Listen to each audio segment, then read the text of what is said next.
Hello, everybody. We're back for another stream. I didn't change the. Did I change the stream title? Try to find out. As soon as this loads. The answer is. Oh, yes, I actually did. Cool. So, anyway, we're playing some normal, regular old D&T today. It's a disposable hero. I'm going to swap out this list a little bit. I played this, not this past Friday, but the Friday before that was the last time I played this. Because last Monday was, the Tithe Taker Taxes list, and then I got sick, and then yesterday we played the White Steel list. So we're going to make some adjustments, I think. I want to try the Blessed Alliance again. Holy Light, I think, is really bad. Blessed Alliance, I think, is less bad. What does this look like? I could see the Brightling being the third Chalice. I could also see, cutting the Recruiter of the Guard for now. Cutting one of these for a third Chalice of the Void. I might hate something like that. I wonder if this is what I want. I think I like the main deck. I'm pretty happy with it. I should, at some point, try the 24... Maybe I'll try that today, actually. Maybe we'll play third Chalice of the Void. I don't know what I'm cutting from the sideboard. Maybe we'll try an Ancient Tomb list.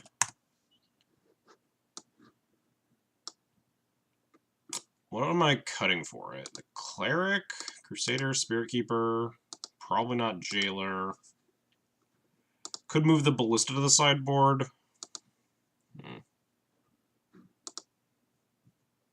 happens if we just, Is it not negative degrees by you? It is negative degrees. What temperatures are right now? It's not as bad, because I'm further south than you all the time. But it's supposed to be, negative 20 tomorrow for me. What's the temperature right now? Yeah, it's only negative 5, something like that. Oh, negative 10, never mind. It's definitely getting there. Yeah, it's still not great, for sure. If my car doesn't start in the morning, I'm just going back inside and working from home. Or if I get an email that says, hey, don't come into work today. But we'll find that out tomorrow. Anyway, I want to try Ancient Tomb. I love the third Recruiter, though, but I kind of want to try new things. And Recruiter is not really a new thing. Recruiter has been in the sideboard for a long time. So let's kind of keep trying to, revamp. I don't think I'm going to go for second Jailer yet. I really don't like Jailer enough to do that. What if we just cut Mirren Crusader? How sacrilegious is that? The answer is probably still cut Spirit Keeper, because, especially because there's so little, Grixis control online. But I really like Spirit Keeper, because in paper I think there's a lot more Grixis players from all the people that built Check Pile. I really do think you could try it. We don't have any Hero of Blade Holds. I hope not. Yeah, I don't own any Hero of Blade Holds all the time, sorry. I always forget, is Hero of Blade Hold a soldier? It's not, right? So I can't even play it in Soldier Stompy, isn't it? Something stupid.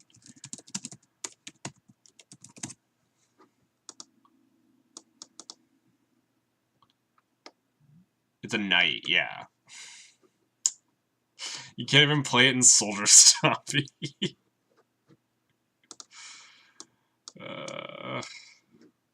What a fucking joke.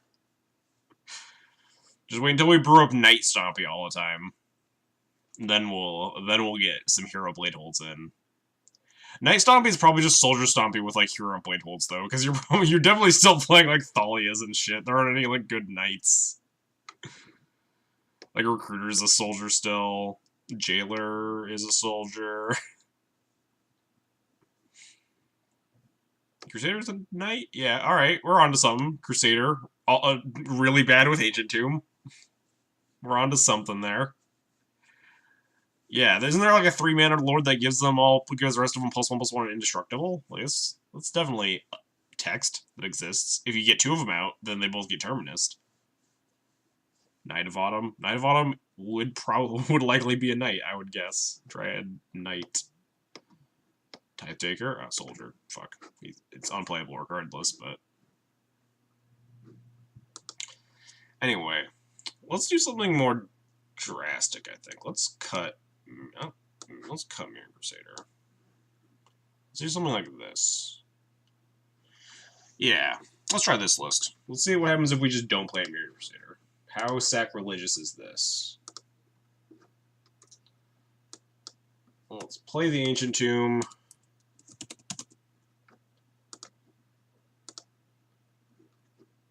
Cut the Mirror Crusader completely. We have the third Chalice.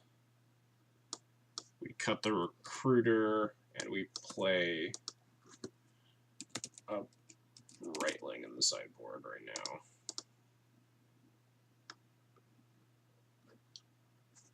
now. Alright, 24 lands. 1136. Yep, alright. Elspeth Knight Errant. Knight Stompy is just things with knight in the name, it's not necessarily knights. Doesn't Knight Errant make soldiers too? Anyway.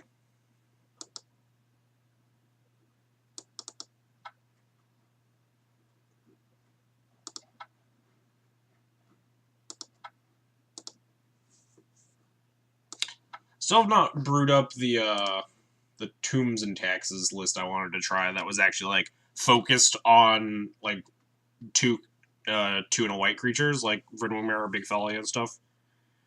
Never making soldiers. We're sending Hero of Bale to the sky, so we're just jumping the Hero of Waithold. Solid. Wait. Ancient Tomb, +1. Kill the Crusader. Sideboard, we have the Brightling. We need to remove the Recruiter and add the Chalice. Save. Update. Alright, let me see if the deck list is good. One day all the time. $12 donation. I will build a Hero of Waithold Stompy deck. Alright, hey, we drew the Ancient Tomb. We did it. This would be a Mirror Crusader. What are we doing here? I mean, this hand's great. So we're keeping regardless of what this is. Like, I would keep these 6 cards in, like, any 7th.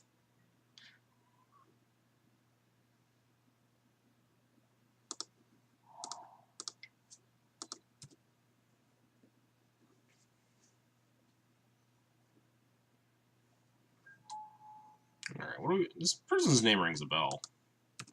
C. Anderson 3000. Definitely don't recall what they're on, but the name seems familiar. Please don't be elves.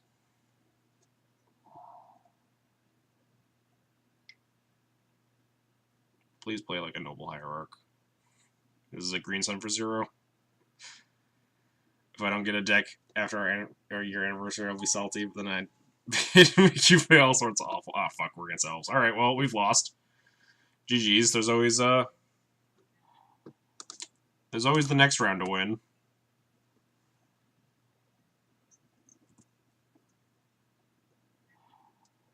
Am I plowing this now that I have a second plow? Probably still not. Do I jam Thalia is the question. I could also just leave up plow and just Violin the Thalia the turn after instead, which probably seems better.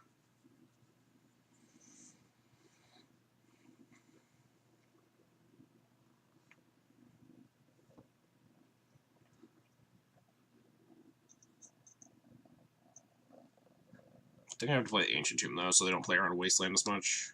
Yeah, let's just land go. Get out of here.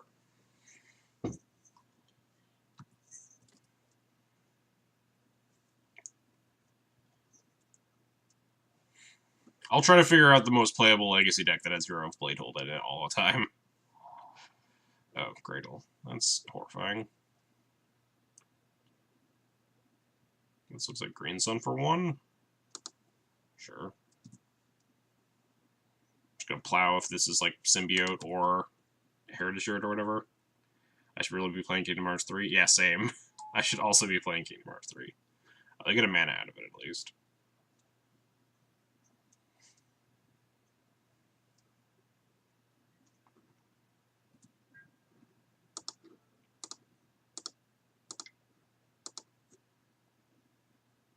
I was a kid when I... Oh yeah, I remember hearing about that. I think I remember you telling me about that. Just getting dunked on by Hero Blade Hold. Attack me for 2. Do it.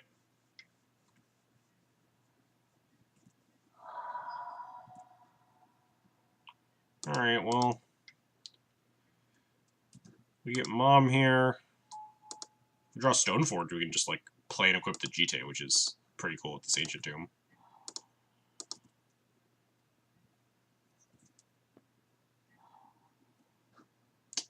But alas, we are just going to wasteland this guy's Cradle and put in a Thalia. Hope that this is all good enough, and it's definitely not. So we're looking for a Recruiter or Stoneforge or Jite.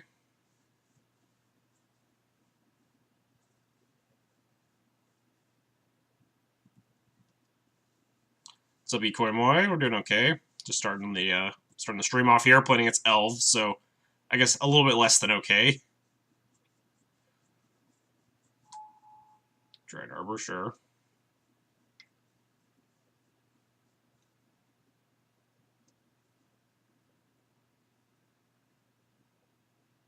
Wirewood, sure.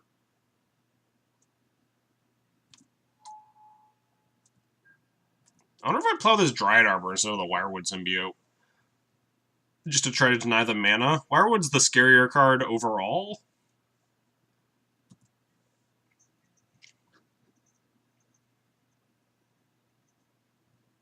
Do I take 2 from this tomb just to plow here? Probably not. Probably, actually. If we draw, we'll have 4 mana.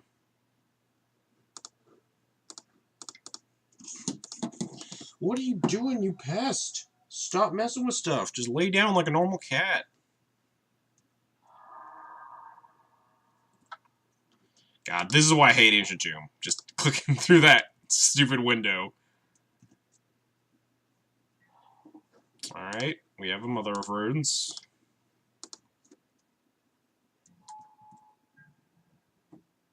Cat stream catch. Can you see the cat in the background? No, not anymore, probably. She's up on the headboard. Get him, Thalia. Get him. He's in the Midwest getting plunged. Yeah. Like, Chicago's like supposed to be like -40, -50 or something. Minneapolis. Luckily, I'm in St. Louis, so it's going to be a little bit warmer. I think it's only supposed to get like -20 tomorrow.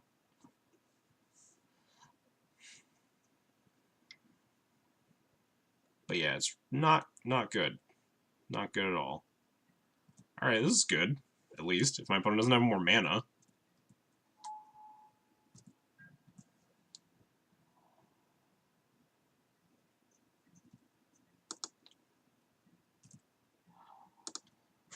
Let's just top deck Recruiter, Stoneforge, Jite.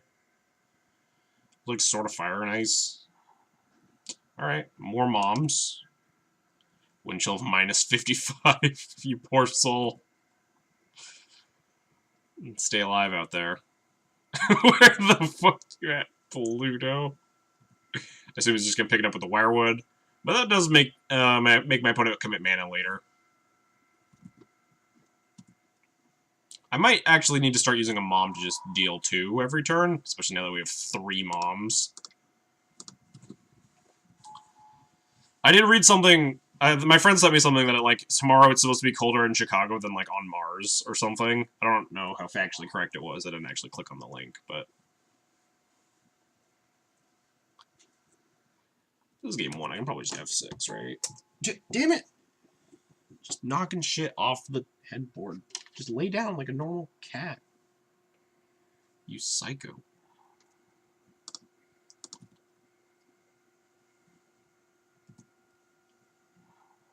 Ah, nice. More lands. So yeah, let's start just giving Thalia pro green and getting in.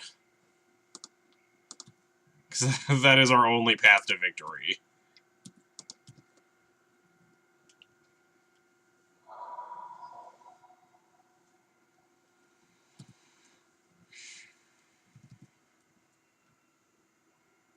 But yeah, I can just F6. It's pre-board.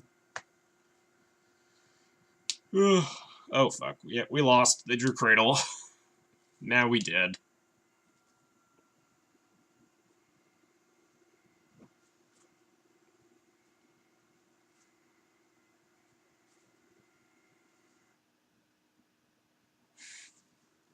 Minnesota's a high of... It's gonna get negative 55. Nice, nice. That sounds super exciting. Do you still have to go to work? I know some places, like my friend lives in Minneapolis, and his work is just like, work from home tomorrow, don't come in. It is legitimately too dangerous to come to work.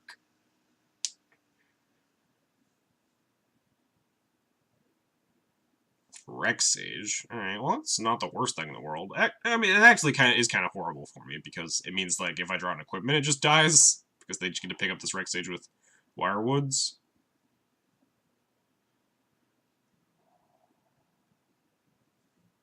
Then they were like, you may have to come in.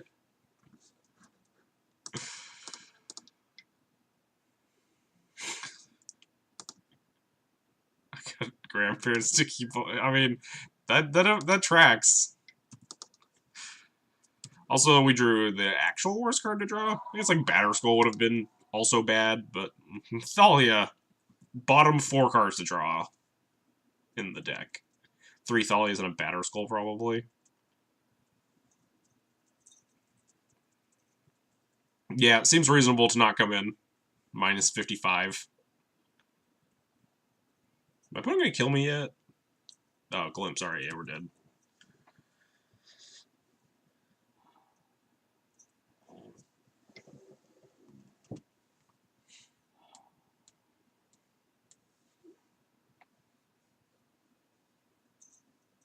Legit, everyone from my department has laptops about me, rip.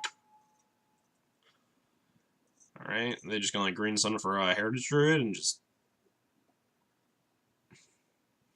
work from home. Sipping wine. Watching Netflix. Play some Kingdom Hearts 3. Hang out on the couch. Can you see the cat? I'll change to cat cam over here. You guys can see her being a dumbass. Meanwhile, we're dying over here. The screen's not interesting. You guys can watch the cat be a dumbass on the headboard here. There she is. Are we dead yet? It is officially a cat stream.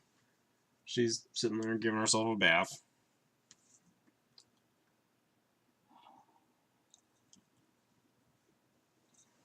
They have a limited quantity of mana. I mean, the limited quantity is a lot, but they need to find a Heritage Druid. Or a Green Sun. And then they have infinite mana. And then we die. Is this game 1? This is game 1, yes. If this was game 2, I'd just concede and move on. Because assuming that I lost game 1. But my opponent hasn't, like... My opponent has a finite number of resources. They are divinationing every time they cast a creature this game. Or this turn. It's like, finding the Heritage Druid is probably pretty trivial. You never know. They could, like, brick really hard, and then we top deck GT. And then they pick up their... yep, we're dead. Birchlore. They played 2 Birchlore Rangers? I plowed one earlier. Oh, no, this was... They played the second one, I think, because Archon is in the deck now. So Black-White, I'll draw the taxes is pretty good right now in Modern. I heard that, like, Burn is just, like, wrecking the top tables, and if so, Black-White draw the taxes was always, like, had an insane Burn matchup.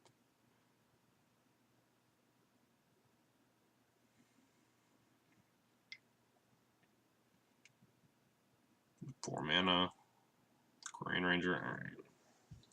Think about just conceding because I'm bored. And we're super dead. My opponent has 8 cards in hand. And Black White. I don't know if it's good again, but it's definitely like more playable. At least. Toronto, Canada, yeah. Thanks for the follow. Appreciate it.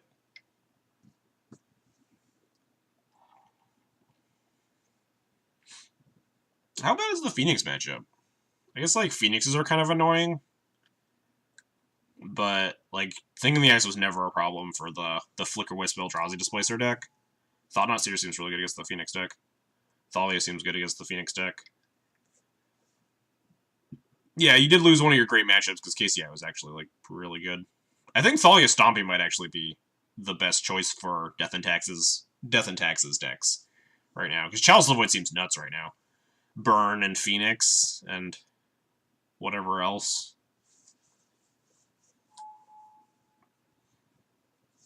Chalice of the Void seems pretty strong. Is it time to concede yet?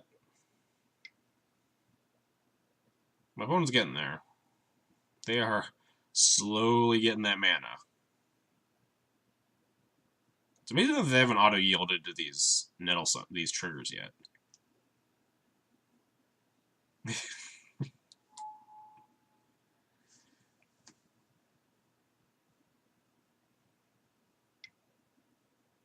Is Green Sun for Hoof? No, they need one more mana for that.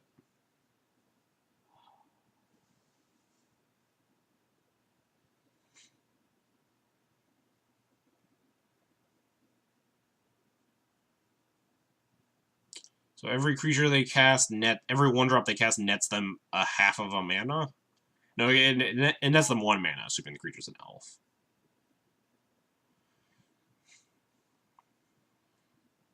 The Vanifar decks, the creature pod decks, look really sweet too. Definitely, it would seem like I would have fun playing those. But they're super untuned right now. All of them look like disasters.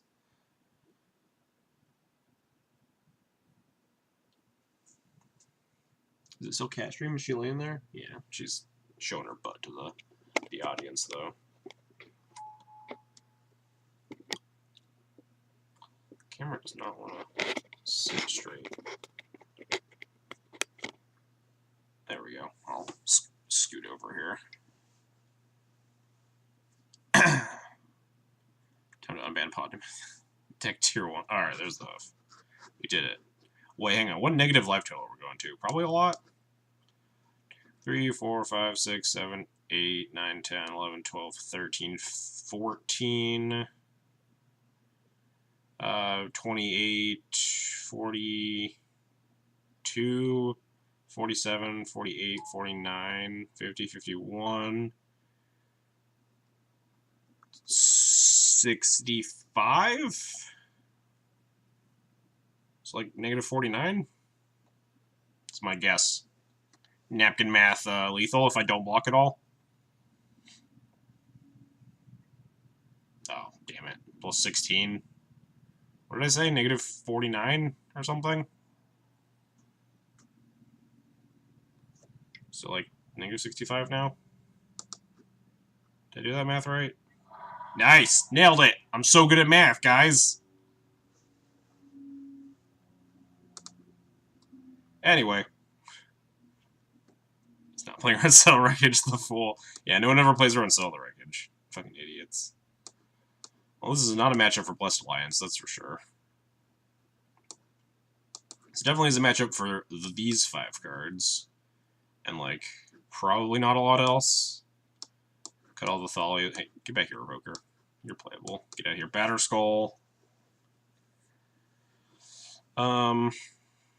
Could see bringing in some number of these cards, but they're all very bad. Council's Judgment is bad. Sometimes they board in Progenitus for some reason, and you get them, or it's just a really clunky, slow removal spell, or heals like Nissos and stuff too. And Kata, sometimes there's like awkward, prolonged board states where you just sit there and it'd be nice to Wrathwave 5 elves and some lands. What's up, Yaz? The question is, what else would I cut from this? Howl's Spearkeeper definitely sucks. Jailer probably sucks. It's like so easy for them to get Monarch back. I could see actually just boarding in both the Katas. It's like such a Hail Mary matchup that you just need to get lucky. Cataclysm away like 5 elves or something. Just in time to watch us take, yep, pretty much. Elv's about to give me the business over here.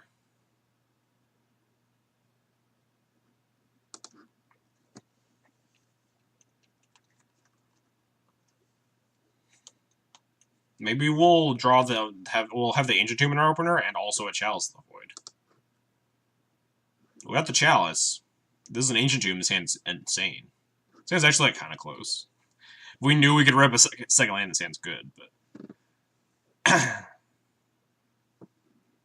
like this hand has all the stuff we need. If we had an Ancient Tomb, this hand would be absurd. Ancient Tomb, Chalice, and to like revoke a thing. We can play GTA, we can Ballista on one, too. As it's, though, probably easier to just mull again. We want to be able to cast our spells. Hey, we drew the Ancient Tomb, and a completely unplayable hand. Do we go to 5? Probably. If we draw, like, a Chalice and 2 lands? Or, like, 2 lands and, like, Chalice or Containment Priest, or a multitude of other cards that are actually decent on the play. I don't think this 6 is ever winning. How do we not want Jailer in this matchup? Because they're like the 9 million creature deck, and Jailer's a 4-drop that just like hands them a personal Howling Mine.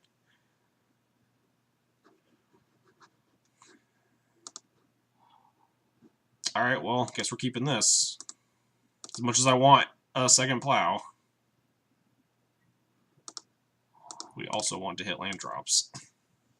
As if the Elves matchup weren't bad enough. The deck is just like, nah. Nah, you're super gonna lose this.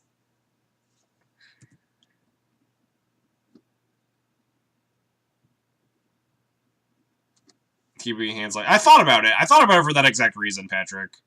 I did consider that 7 just because this matchup is so bad that you need to get lucky to win, and maybe just like ripping land and getting lucky was my plan.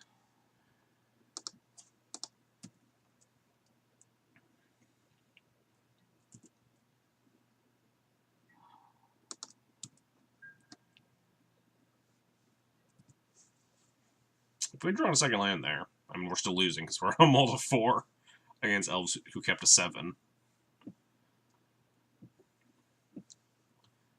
Didn't help that our 6 and our 5 were stone capable, though. I think there were a decent chunk of better 6s than that 7, though, considering we had, like, 3 Chalice, a fair number of removal spells paired with Stoneforge Mystic, Containment Priest.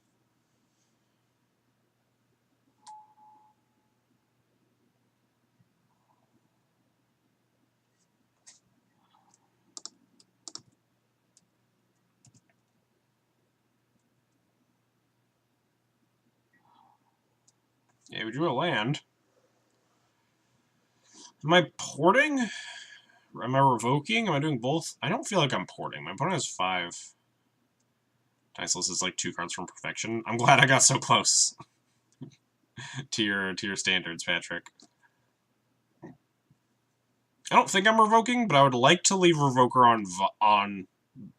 I mean, we're also losing, yes, but I'd like to leave the option to Revoker with Vial. I don't think revoking this Quirion Ranger is what I want to do. I think you want to revoke like Heritage Druid or Wirewood Symbiote.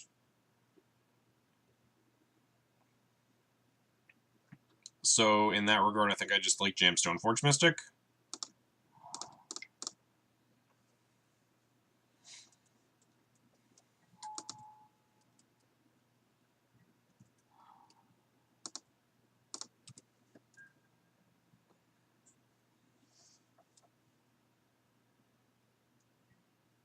I don't like fighting GTA into discard. If my Elves opponent has boarded in Thoughtseize against me, then they can have it. I don't think I've ever got Thoughtseize out of Elves. This matchup does not require Thoughtseizes to win.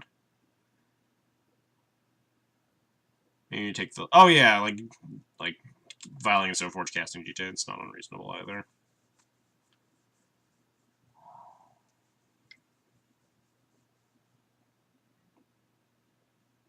Well, I'm glad I didn't cast this GTA. I guess we're just revoking this Quirion Ranger now?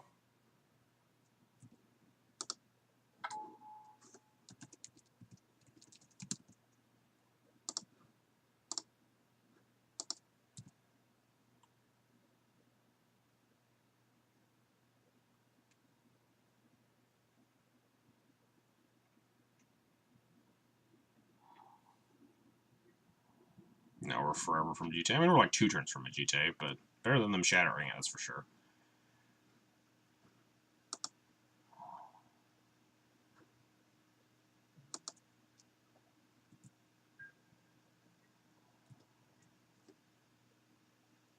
Do you see Cyrus's make the D&T player sad puzzle? Oh yeah, I saw that. It was pretty neat.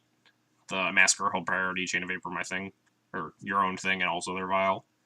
Like, exact storm count. I saw the Massacre Chain of Vapor line. I didn't get to, like, Lethal Storm. The old Chain of Vapor you're on Lotus Petal for extra storm. If only we had an H-Tomb. We have an H-Tomb in the deck. What's up, Goblin Lackey? Thanks for the raid. Greetings, everybody. We're getting our asses handed to us here. Is this Green Sun for 1?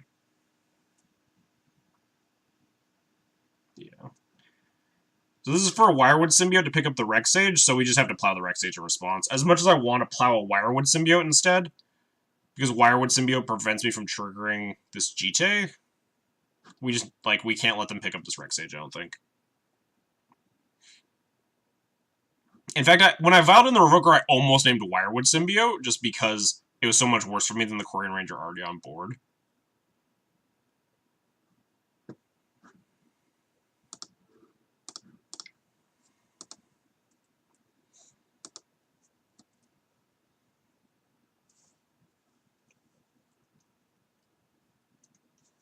But now we need to draw, like, but we have, like, a decent chunk of flyers and stuff that we can draw into here.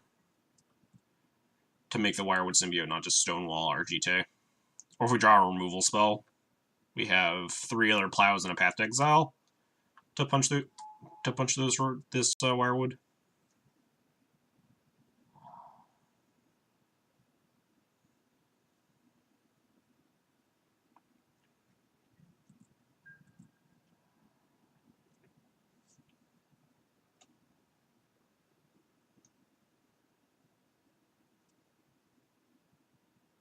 Ranger also blocks you deal with Triads. Oh, that's true.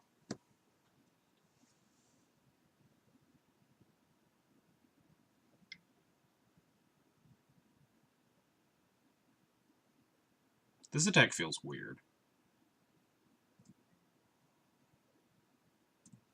I guess they might have just a follow-up elf. Oh, they can wait, they can untap it this... No, they can't. Wait. Am I missing something?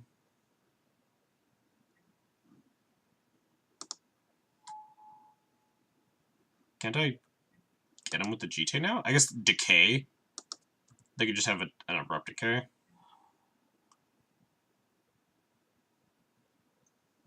Otherwise, I'd get GT triggers, right? Oh, no. Yeah, no, because we're turning off their Quarry, and they can't pick up a Dryad Arbor.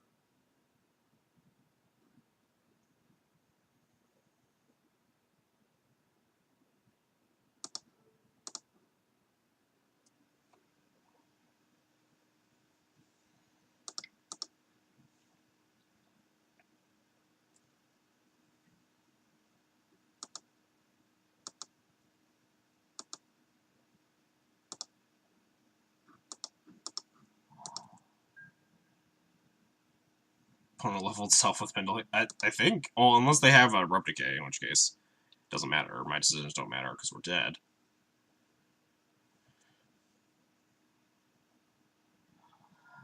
Yeah, this feels like Abrupt Decay. If they have, yeah, if they have Decay, we're about to get Guy. If they have Decay, we just lose anyway. So, that's a life. They just get to Decay my, I will concede to this Abrupt Decay. They're gonna block first. You can Pendlehaven your Dryad Arbor, kill my Stoneforge, and also decay the GT for extra value.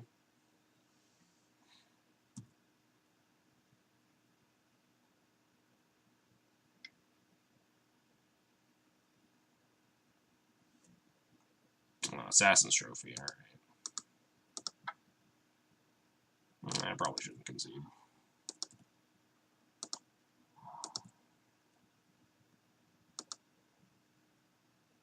Not really getting got so much. Yeah, I mean we are just dead. We're not winning this game.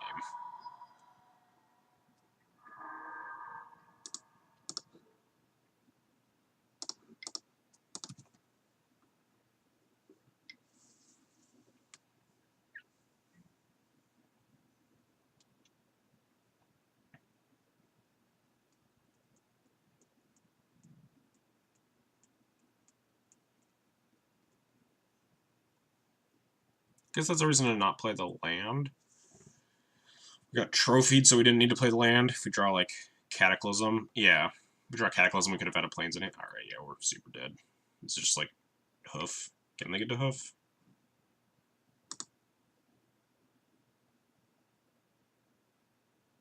Just hard cast the Hoof. Just cast it. They might need to pick up the Koran Ranger Green Sun for Hoof. Okay.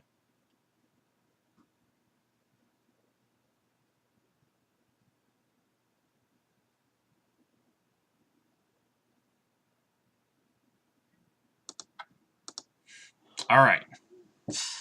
Took a little bit there, but we got to the inevitable conclusion of that match, which is we're not winning. We are super dead.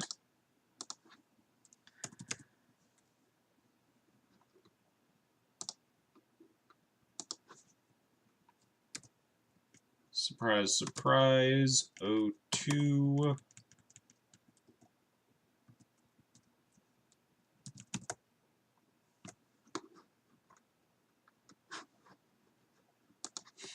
Yeah, not shocked at that outcome in the slightest. Matchup very bad. Very hard to win. What does D&T need to do to make elves not horrendous? I mean, like, play a different deck, mostly. Most people do have, like, we've played against this person. We played against this person, like, yesterday, right? I already forgot what they were on, though. Let's say it's terrible. But realistically, if you want to, like, try to make your elves matchup not bad, you play, like, main deck Thalia, Heretic, Cathar, and, like, you definitely play, like, the Ancient Tomb to accelerate out important stuff like Postboard Chalice, go up on Containment Priests or Ethersworn Canonists, play Holy Light in the sideboard. Yeesh, these hands today. Wonder if I keep this on the draw. Or you at 23, 24 lands. I actually just swapped over to 24. I've liked 23 for a long time, but I'm just like, I'm trying out 24 because a bunch of people have been doing it. I'm playing the Ancient Tomb as the 24th land, but other than that, I'm on all planes. You should be able to see the deck list, I think. The Cardboard Live extension. Make sure it's the right deck list. Yeah, there's an Ancient Tomb. Alright, looks good.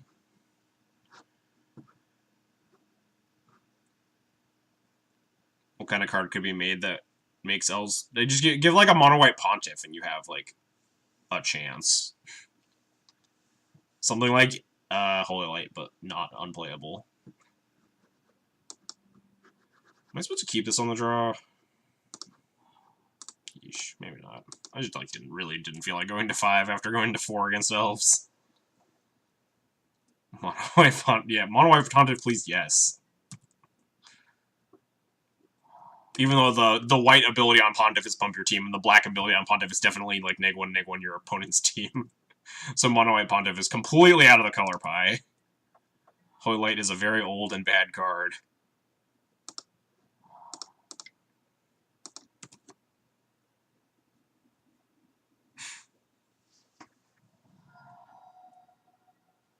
Well, I don't like Force Pitch Stifle. That means I feel like my Crocus is about to get wastelanded.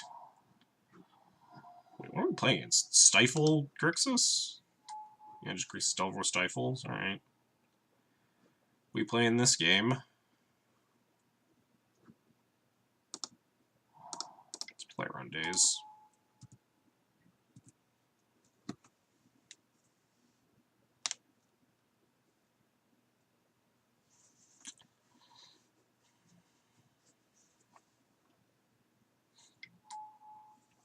Delver.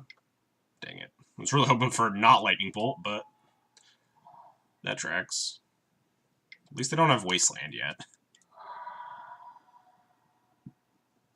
But perish with his blue and crew creatures. Yes, perfect. Now we're talking.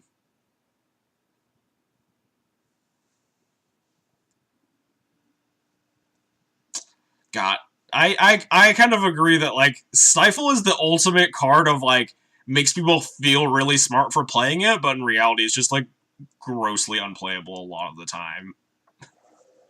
It's like, you get so many, like, Galaxy Brain gotcha moments. It's like, oh, we get them, we wasteland their land, and then they, like, fetch, and then we stifle our fetch land, and you're just like, how do you lose? And then you draw a Stifle on, like, turn 7, you're like, oh, wait, this is how I lose.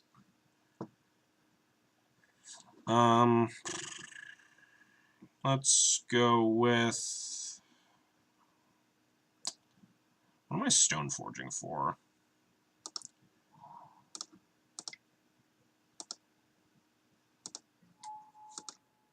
They have 1 card in hand. I'm tempted to get Batterskull. I think GTA is safer and maybe also better. GTA can just, like, clear the Pyro pretty easily. Let's grab GTA. I'm gonna grab GTA and get True Name next turn, for sure. But I think Sword here is a little bit ambitious, because we're behind. We can't afford to be thinking about what if they play True Name, because we need to deal with the board as it sits currently. And then we're gonna get True Named. Of course.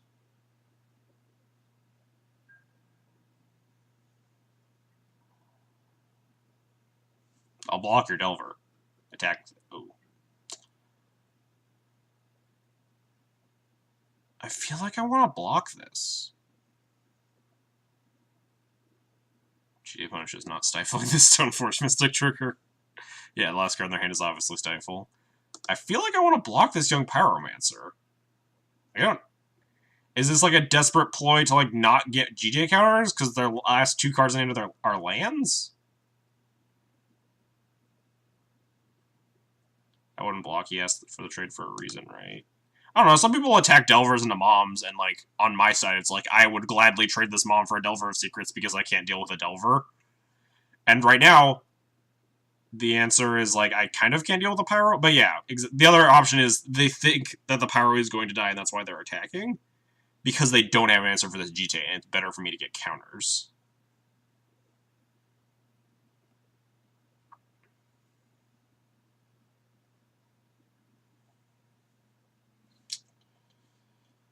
I'm concerned because they have 2 cards in their hand. And like what is the likelihood that Delver has 2 cards in hand that aren't going to be able to prevent me from like hitting with this GTA? If I do hit with this GTA, it's just insane though. Mind tricks from the opponent. And their hand is 2 True Names. Yeah, their hand is 100% 2 True Names, and we're never, ever, ever winning. I mean, I guess if you have 2 True Names. If you have 2 True Names, you don't make this deck. You just play True Name and pass. Could be another threat or any counter magic. Counter magic stops me because I can't just cast GTA and equip and attack next turn. Which is what this attack means. This attack means that, like, one of the things that this attack could mean is I can't prevent you from playing GTA and equipping and attacking, getting triggers, and killing my Delver and my Young Pyro, so I might as well get damage in first.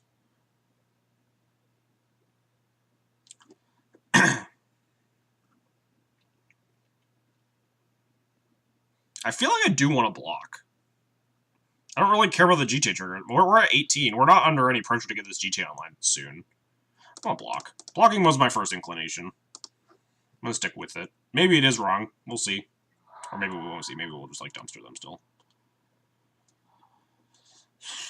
I don't think I want to jam Jailer into, like, a Daze. I can, like, Jailer this Delver. If they have a draw removal, they can kill my Jailer, get Monarch, and get their Delver back. I think I want a Jailer on a safer board. So I think I want a GTA into Revoker this turn.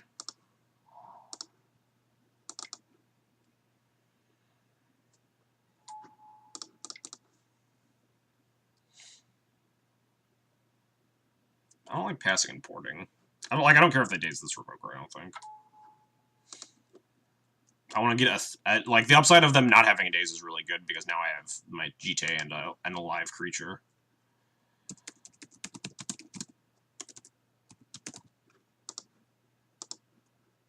What's in their hand, though?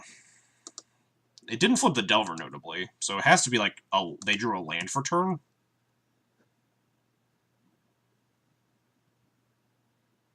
Oh, well, I guess they're dead. Cool, we did it. I guess the first read was right, that they, like, actually couldn't stop the GTA connection. If they had a daze, they would have dazed the Revoker, I think, just to convert it to something. They had 3 mana open, they might as well cash it on a creature.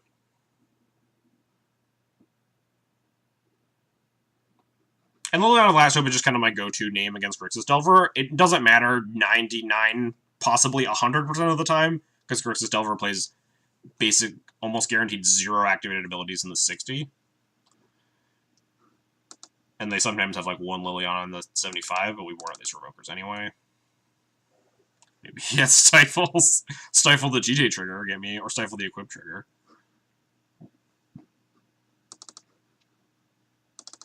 Blessed Alliance, Path, Right Link, Judgment, Judgment. Board out the Recruiters. This looks fine.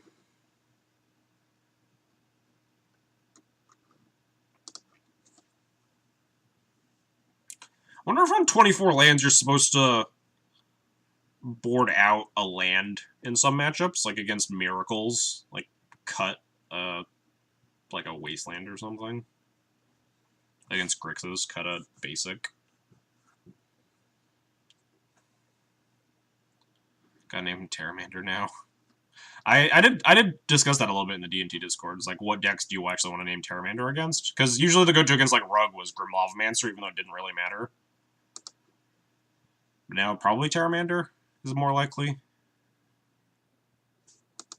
We could have named Abandon Hope, but we definitely weren't guaranteed to win. I sometimes name Abandon Hope when we're basically guaranteed to win. I'm just gonna run out of Mom. Hand's too good. Yeah, Hand's insane. I mean, less insane if they just Dread Knight me, but obviously you don't keep hands based on what if my opponent casts Dread of Night and Wraths half my deck. I'll block. I will 100% block that Delver. those are the scenarios where sometimes they attack with their Delver of Secrets. Ooh, this Ballista is actually really good. I'm kind of scared on them cashing a Daze, but I think they would have Dazed the Mom.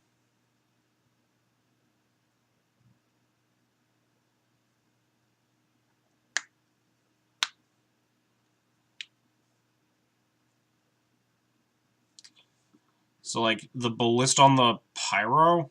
Player on... Yeah, that's what I was trying to consider. Like, I feel like dazing Mom. If you're not dazed... If you have a Daze and you don't intend on killing the Mom, I feel like you want to Daze it. Delver attack is super horrific for all the reasons Paolo mentions. Yeah. Sometimes people do make that attack, and I snap block, depending on the context of my hand. Path Pyro.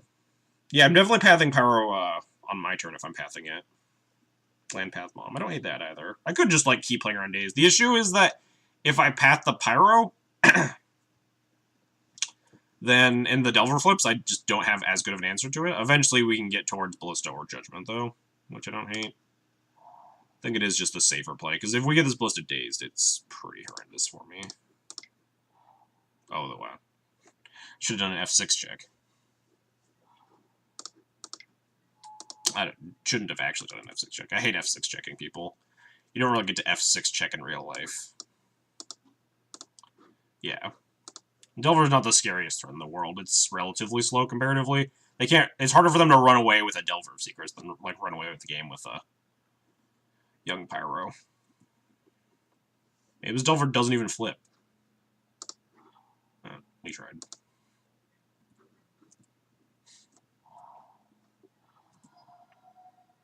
Is it Slam True Name time? Do I play around Daze? They have Ponder 2 Unknowns. Can I just slam Council's Judgment?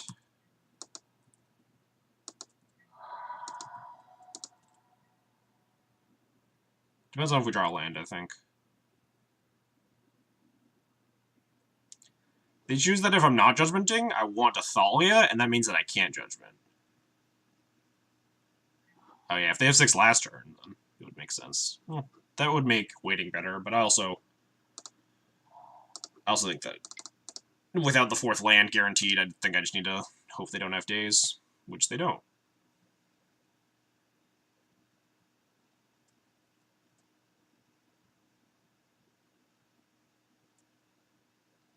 Now we have Stoneforge for Jite or Sword of Fire and Ice.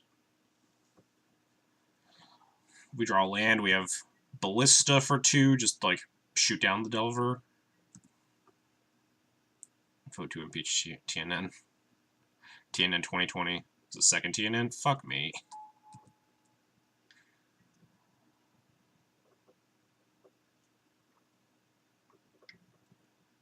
Can we draw second Council's Judgment? It's only fair, right? Guess not. The answer is probably we just need a Ballista for 2 and shoot this Insectile Apparition down. Just slow the bleeding a little bit.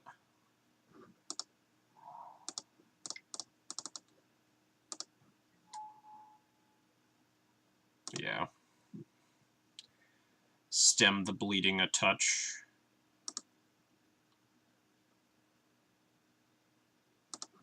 Yeah, there's no point in not killing this now. They could, like, stifle.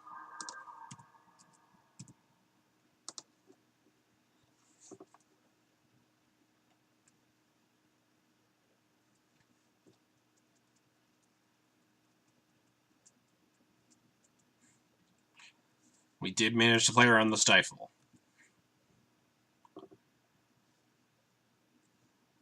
In turn in number. I did. What didn't? Oh no, it was last game. Oh, yeah, now we're super dead. Bitter Blossom. You can't beat Bitter Blossom. True name. We are officially fucked. But it was last game I was talking about. The last 2 cards. They're into True Nemesis, not this game. It's not quite a called shot.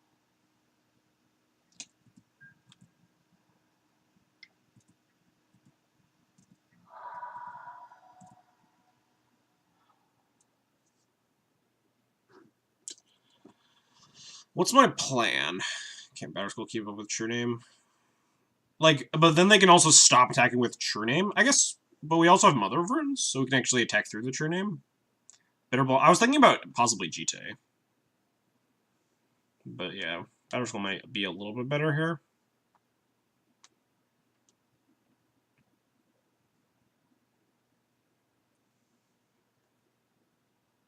Stoneforge plus Port Black.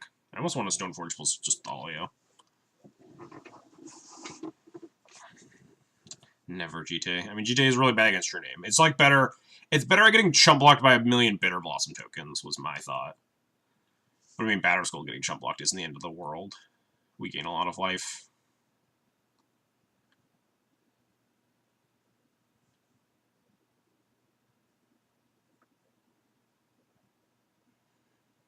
I guess we play Thalia first, actually, because then they can't counter. Oh yeah, a Braid is a card I should actually be concerned about.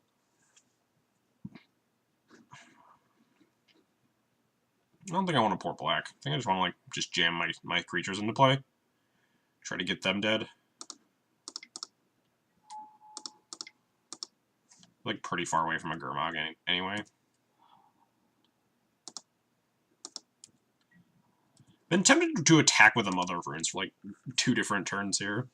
I may have missed, like, one-ish damage.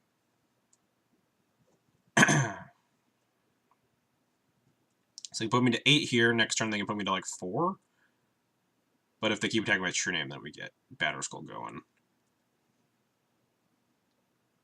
If they have artifact removal, we just die, so that's not a huge deal.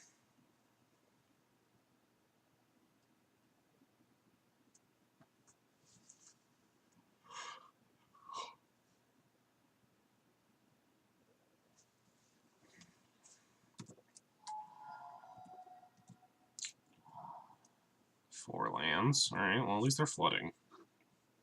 Or flooding for Delver. They cast a Gurmag here. Oof. That's a lot worse for me than Gurmag Angler is. Especially if, like, they have Bolt after this, too. Guess we can actually keep our Stoneforge Mystic alive here. But yeah, that Marsh Casualty is a little rude. Means that our Battle Skull just gets checked by this True Name now.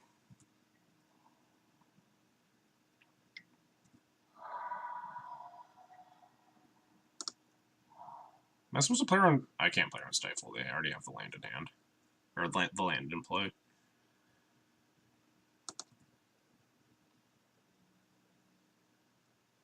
Yeah, Marsh Casualty is a rude magic card.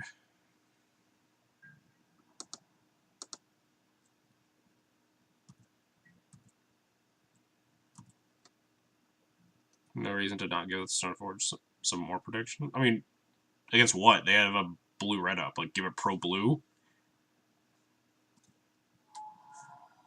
Giving it pro-red first makes sense, because if they try to bolt in response, we have the second mom, but the second mom doesn't do anything. after the first mom's ability resolves.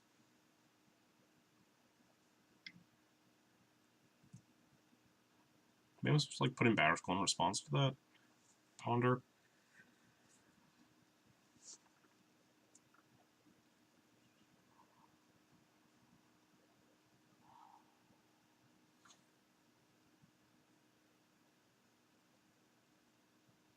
There's a chance we could actually like port their Volcanic and then put in. Never mind.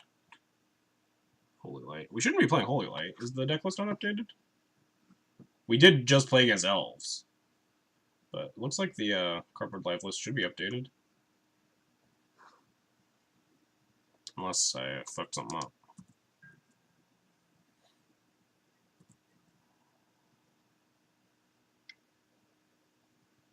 This attack makes me feel like they have an Abrade, and we can't do anything about it. Engineer play against me. Or against Darker into kicked casualties. That's pretty rude. I had a Phoenix player cast an Engineer play against me, but they named Human, and it turned off all of their young Pyromancers and their sideboarded Grim Lavamancers, so the only threat left in their deck was Phoenixes, and then we just like won with non-humans. CBL does have Holy Light? What the heck? It doesn't have Holy Light on my screen. Let me refresh.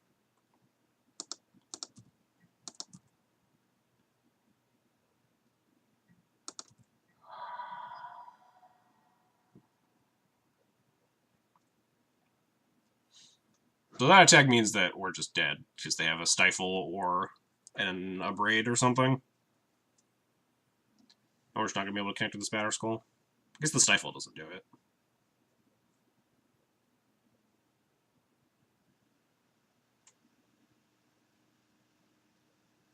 Yeah, the Phoenix deck is definitely picking up some steam. Hard to say that it is or isn't a real deck just because there hasn't been any real like paper legacy events. So I'm excited to see the next one. Anyway, let me see this CBL list. It doesn't have a Holy Wait. Does it have a Holy Light? No, it doesn't. I guess I'll just refresh it and see if that fixes anything.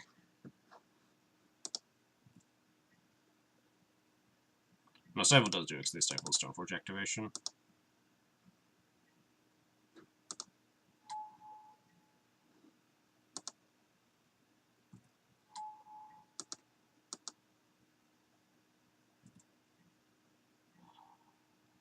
Right on time, Ancient Tomb.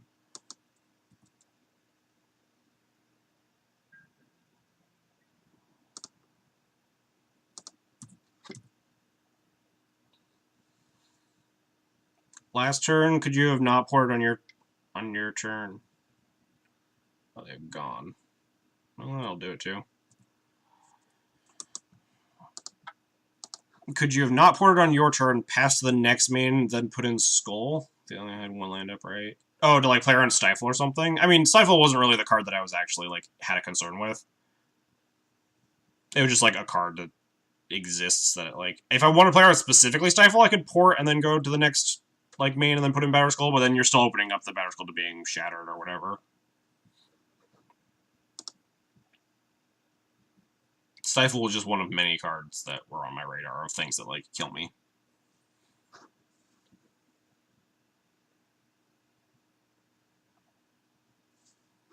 Anyway. Don't think we change anything. We just like died to double true name Bitter Blossom. Opponent played like 5 threats. Those are usually the games you do lose against Delver, the decks that they just overload threats. Especially the good ones. Double true name Bitter Blossom is really hard to beat.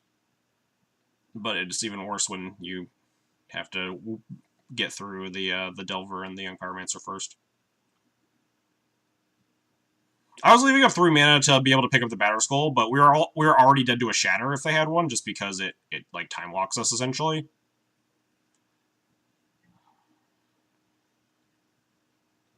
But there's also a chance if we left up the port that they could mess something up if their plan is to like Shatter time walk me, because they did tap a red source, so if they went into combat, I could like port down the other Volcanic and then put in the Batter Skull after that to prevent them from being able to Shatter it for a turn and like gaining some life. But then they played the other Volcanic, so it didn't matter. Yeah. Good hand. This hand feels like something that's not playing around Days. I think I'm just going to like plow a Delver if my opponent plays it on 1. Do you think what I played at Eternal Weekend is better or worse than Powerless White Eldrazi? Are we including like Ancient Tombs and City of Traders in the Powerless White Eldrazi? Even then, like I don't have any experience with the Powerless White Eldrazi deck, but it feels like it's just way more inconsistent because that deck is way more mana hungry than White Trash was. Like the White Eldrazi deck gets a lot better with power because you're playing like Eldrazi Displacers and 4 and 5 drops and stuff. When your deck curves out at 2, like you can afford to be playing some stupid shit with Spirit Guides. Handles all the pieces that can lose to Delver. No Vial. I mean, it also has like some of the best cards against Delver, like Plow, Mystic, Prelate. If we're ahead, which is more likely because we have a removal spell and we're on the play. But we also had like a really good hand game 1 or game 2, and we just got fucking dumpstered. My opponent had a much better hand. Anyway, trying to refresh Cardboard Live here, update stream. Alright, whoever was saying there's a Holy Light in my sideboard, can you let me know if there's still a Holy Light in my side? Wait, did I never cut the Holy Light out of the sideboard? Is it still in there? Did I forget to change the Holy Light for like a different sideboard card? Oh, it is still there. Oops. What am I playing? Oh, Blessed Alliance, that's it. I just like didn't update the deck list. There we go. Let's try that. Anyway, and go. It's gone now. Nice, I did it. I fixed the thing. I just literally forgot to cut the Holy Light out of the sideboard. The cat is actually still sleeping there. I have the camera moved a little bit more to this side, so I'm used to sitting like right here, but I'm like a little bit out of the frame. So I need to sit more over here. Because I moved the camera to show the cat when she was not asleep.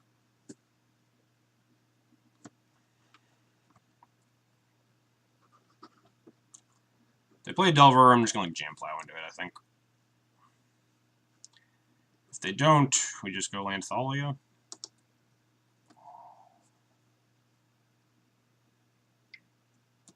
If they shuffle on this Ponder, I'm going to stare at this Wasteland longingly and then probably cast Thalia. They did not shuffle on the Ponder, so we're definitely just jamming Thalia. Not my favorite draw in the world. It does make the Stoneforge slightly better. Makes them slightly less inclined to kill it when I tutor up a non-Batter Skull. You get the surprise Batter Skull. If they jam Pyro here, we just get to like plow Wasteland. Nothing. Alright, we need to play this Stoneforge where we draw all our equipment, apparently.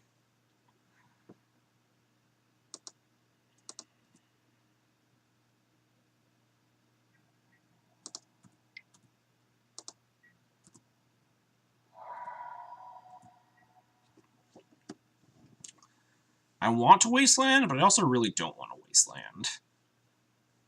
My opponent just isn't casting a spell, though. Maybe I should have Wastelanded pre-combat, and then like played a Stoneforge so they can't bolt it. I think they're more likely to bolt a Thalia, even if I find Sword here. Prelate on 2? Prelate on 2? All of that. Prelate on 1's not the worst, but I'm kind of scared of just getting True Named. Make him think. Prelate on 2, prevent me from casting my GTA too. I mean, Prelate on 1 turns off my Plow, but the Plow matters less when they don't have any threats in play. For wasting them, they're going to want to wait to kill Thalia. Yeah, that's my thought.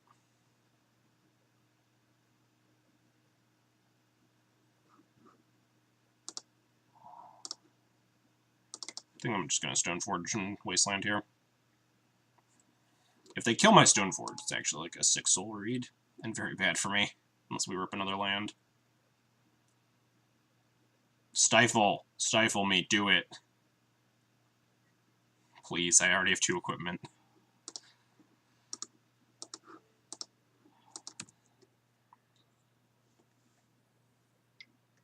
Yeah, they're bolting Thalia. They might untap and play another land, bolt the Stoneforge too. But if they don't do it. Play a creature. Don't kill my Stoneforge. I need this. Alright, I like this. Less likely to kill my Stoneforge with a black mana up.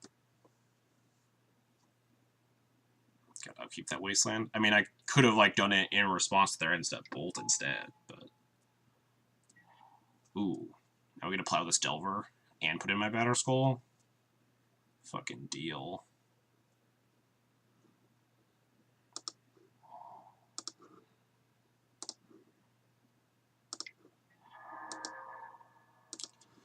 Do I really need to play around Stifle? Probably. There's no reason not to.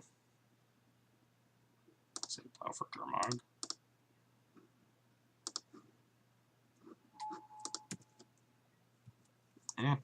Does Gurmag have a lot of text? You have a Batterskull and a sword. Because it has more text than a Delver. Could they have cast a Delver or Gurmag that turn? Yes, right? No, they're one card in the graveyard off. It's like they could brainstorm into Gurmag here if they want. We draw a land, we just attack it with a 6/6 germ. Ugh.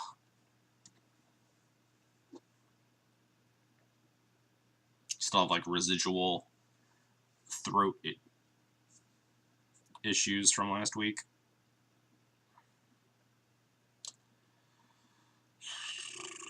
So if we don't draw a land, might brawl it on one.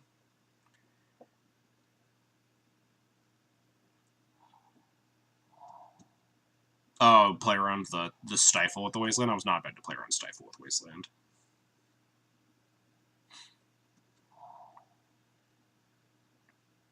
And shatter the skull? That's life.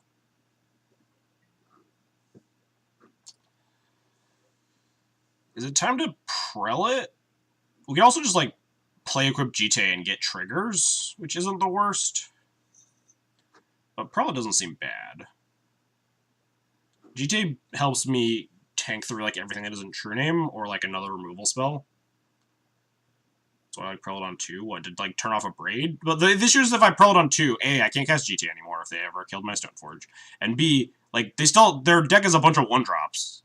It doesn't turn off a whole lot. It turns off specifically a Braid, unless they have, like, Lightning Bolts to kill the Sanctum Prelate. Tempted to Prelate on 1. Possibly Wasteland them. Keep taking them off of red. But, like, Prelating on 1 and taking them off of red is kind of counterproductive. There's also a possibility of just taking them off of red and trying to get Sword online.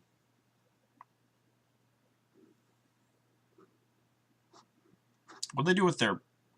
they brainstormed, they fetched away. Okay, so they don't know the top cards anymore. I like the Prelate on 1 line the most, I think.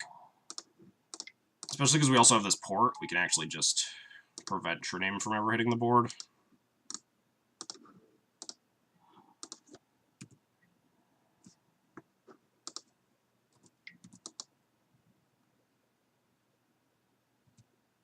Snapcaster Major Braid. Take a lot of mana. They only have like 3... They only have like 1 Underground Z, 1 Vault left, right? Outside of Wastelands. And even if they did have Snapcaster and also want to Snapcaster Braid my Sanctum Prelate, now we've protected our equipment. If they're using a Braid to kill the Sanctum Prelate. If they just untap and like Gurmag me, we probably have to like set up GTA, find a flyer or just like a removal spell, or just suicide in a Stoneforge, get GTA counters, and then move it onto the Prelate. We'll figure it out. Really want to draw a land.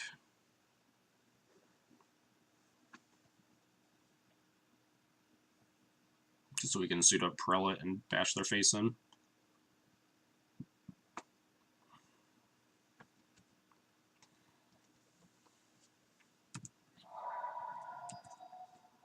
I got nothing. Do your worst, opponent. Oh, that wasn't scary. Am I supposed to play around Snapcaster Mage? Is that a card that should be on my radar? Is 2 damage worth it?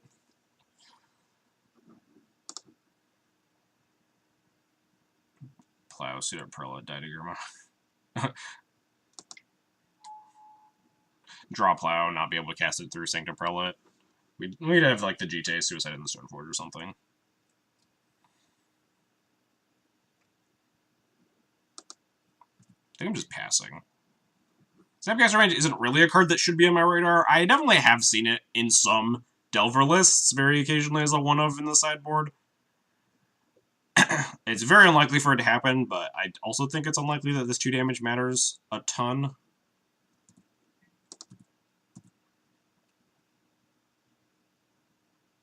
Oh, we Suicide the Prelate and then cast the Plow. I don't love that, just because my opponent's 1-drops are probably better than mine. We just Suicide in the Stoneforge with the GTA, and then our Prelate's big enough to brawl. Almost wanted to port there. Snapcaster plus Stifle seems bad. It's a combo, Patrick. You snap... Alright, they're dead. We did it. You Snapcaster your Stifle, and now you have a 2-1, and you stifled their thing. Don't you understand how combos work? Grixis Delver...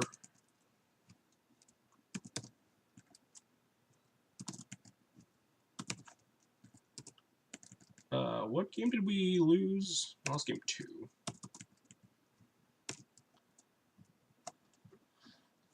Yeah, I mean, at that stage in the game, I think most roads led to Rome, with Prelate turning off all their cantrips and removal spells and stuff. We have equipment. They need a second Shatter. Oh, we're playing against, this is Rich Shea, right? The 4th time I've played against Rich Shea. I never know what he's on, because I've played against him like 3 times. He's always on a different deck. Part of this hand is, like, keepable in the blind. It's, like, pretty medium. Caracas being your only white source is pretty scary. But we're also on the draw. Yeah, high variance hand indeed. We have, like, stuff that's sometimes good, sometimes atrocious, depending on the matchup. I think I'm going to keep on the draw.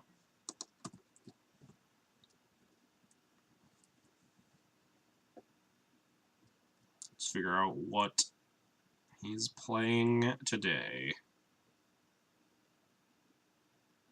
I feel like it's Turbo Depths. I think one of the times I played against him, he was on Turbo Depths. Also, this hand doesn't suck against Turbo Depths. Red Stompy?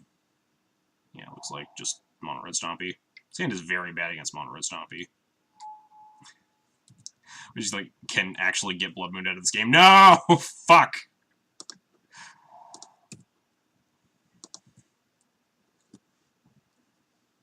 I keep forgetting to change one of my Caracas arts so I can know when it's the 3rd Caracas. Please don't Blood Moon me.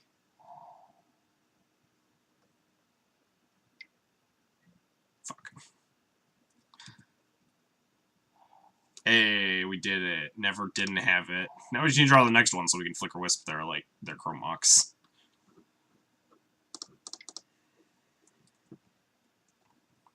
Probably just grabbing Sword here. Sword seems fine.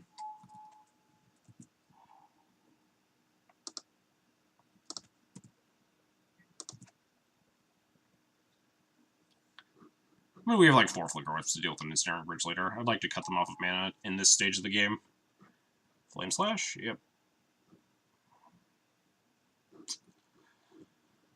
What was this thing? It goes to 2, so we can't play Remorseful Cleric and Mom in the same turn, unfortunately, so I think I just have to jam Cleric to pressure the Chandra.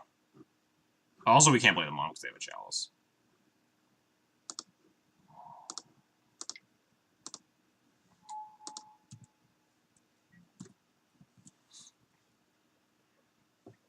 Hopefully they don't have a Confluence.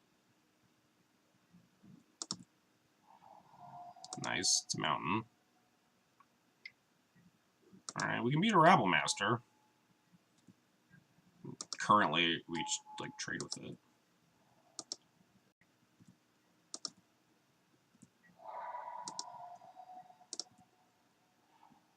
Ooh, that's good.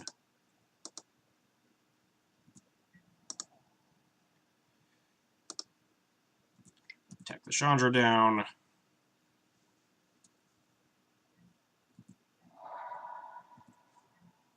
Do I Flicker Wisp this Chrome Mox? I could also Flicker Wisp this Chalice of the Void, if I wanted.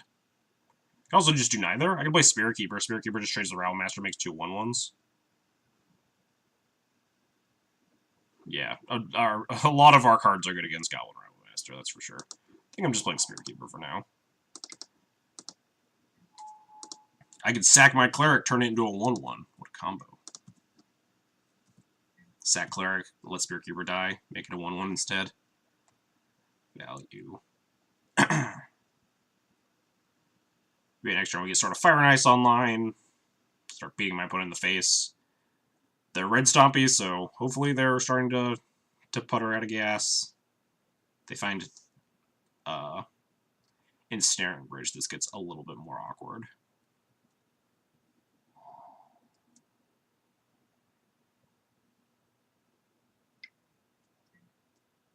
That's fine. Rich Jay's playing Stompy. I've played against Rich Jay, I think, 4 times. We can check after this match. I've played against Rich Jay. He's been on a different deck every single time I played against him, I'm fairly sure.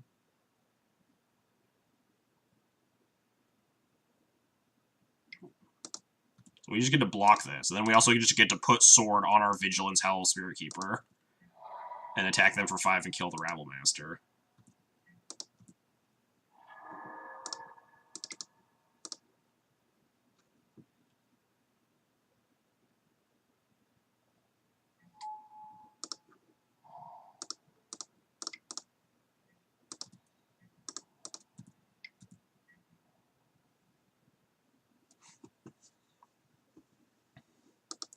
Yes, looks like we might be knocking Rich down to a 2-3 here, because this matchup is very bad for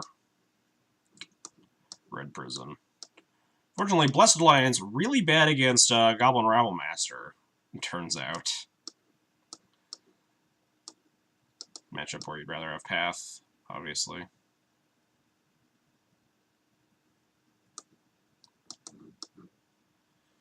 Important these guys. Cut. I always forget what I'm cutting. Cleric.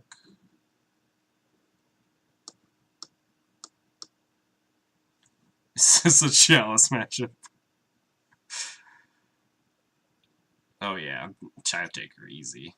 -4 Mom, no fear. I do think I usually shave on Moms. Moms aren't the best in this matchup. I also tend to shave Thalies, especially on the draw. Shave things that are bad against Sulfur Elemental is mostly my game plan. Let's see, like, that.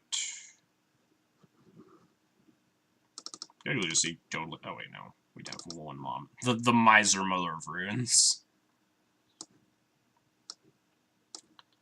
What does this curve look like? Seems pretty okay. Do I want 2 Thalias instead of, like, 1 Mom? Probably. Thalia having first strike, being able to, like, block Rabble Masters is probably better, even if it's on the draw. Since now they're on, like, the 9 million Rabble Master version. Looks like a Goblin's Curve, just like mono 2s and 3s. Infinite 3s is a problem that Death in Texas has been having recently. 3 drops are good. Yeah, the 1 Mom, 1... Yeah, exactly. Pick one or the other. Well, his hand's probably insane. If my opponent turn 1 chalices me, it's a bummer, but, like, hands with Cataclysm are just so good. This matchup, also, just the rest of our hand is also very good. This is a matchup where Prella is better than Chalice, true, but this is also a matchup that, like, I don't really care about. This is not a matchup that I really make sideboard considerations for, because it is typically very good regardless of my minute sideboarding decisions. It's like Soul Land Rabble, or like Chromox Land Rabble, which have a plow for it. I'm sad Mangara has been cut. I'm not sorry about it, but I'm sad. I miss Mangara, but I also definitely understand. Alright. Pitching a Rabble Master for the Legion War Boss. I wonder which is actually... I guess Legion War Boss is probably better. Assuming that your thing dies, but maybe you get like to attack once.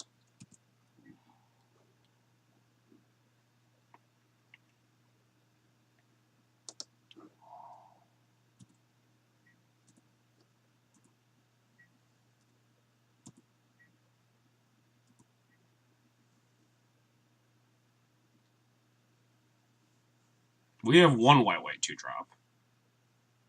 We have a Relic Order, but do not let them go to combat. Strong Juicer and Boss. Rabble hits for so much, but I think his assessment there was like, it's not likely to hit very much because there's so many things to get in front of it. So it's likely better to have like a 2/2 and a 1/1 Goblin left over rather than like 2 1/1s that have a dead Rabble Master. Yeah, exactly. Legion War Boss better against blockers. Also, yes, it is starting to get very cold. I think it's like -15 out right now for me. But I'm a little bit further south, so I'm not getting hit by the huge, like, -40, -50 it's supposed to be in, like, Chicago and Minneapolis tomorrow.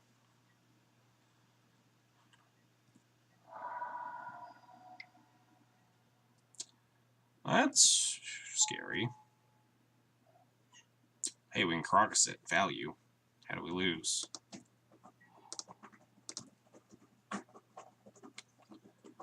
Who am I recruiting here?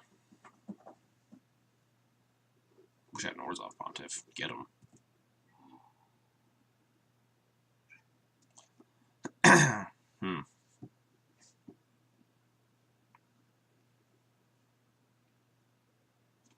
Can also recruit nothing. Oh, playing Second Vial is probably bad. So we have this Cataclysm coming down the pipeline. What am I grabbing? Don't really want a Flicker Wisp chain because the Pia and Karan just shocks things. I don't really want a Revoker PNK. I don't want to like Jailer. Can't recruit Brightling.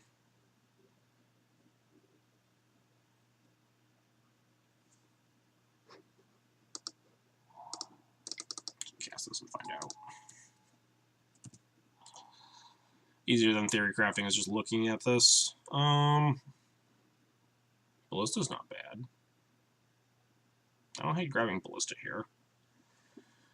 Helps me shoot down a bunch of annoying Thopters.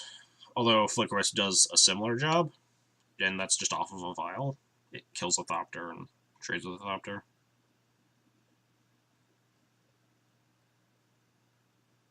More recruiters. Making 1/1s isn't the worst. Not the best.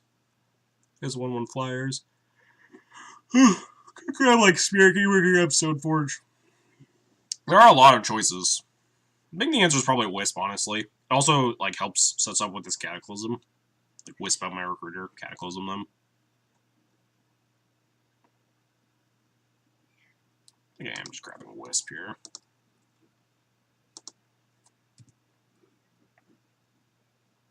I think I'm going to let them have the access to 4 mana. Rather have a Surprise Thalia. Maybe that's wrong.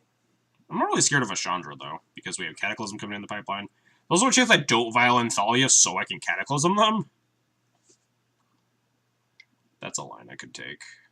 Oh, shattering it. And just doming me twice? Wow, that is impossible to read. Thanks, Moto. I think I found a bug. Our new line is not working. But, yeah, it's fine.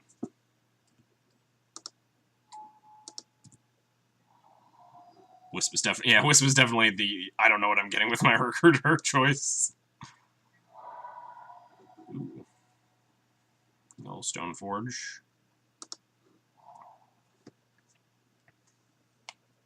Is it time to just Wisp recruiter? Make my entire board. I don't know. Fire Combos it's everything, right? So I don't really care if they confluenced. We are at 12. We need to be wary of that. We play Wisp, we just fucking beef it to a Sulfur Elemental, but I think they would have just played that. Bounce the PNK? Yeah, good plan.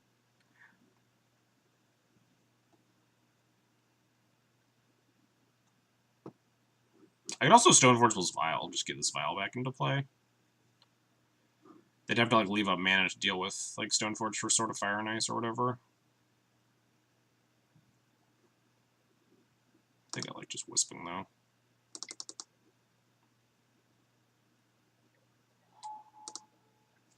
Yeah, I don't fault Stoneforge's Vial either.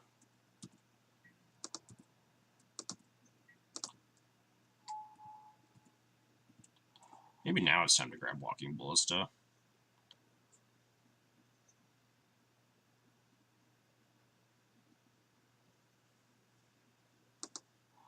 If I was plotting to Cataclysm in the future, HC Fox, then, like, I would think about bouncing the PNK. Like, if I guaranteed I had Cataclysm next turn or something, then I would definitely give it some consideration, but I don't think I'm just going to let them keep casting it and plan to cast this Cataclysm eventually. Alright, looks like we might be Cataclysming soon. I'd just rather them not have 2 Thopters into play. But they lose the Chromox if they want to do that.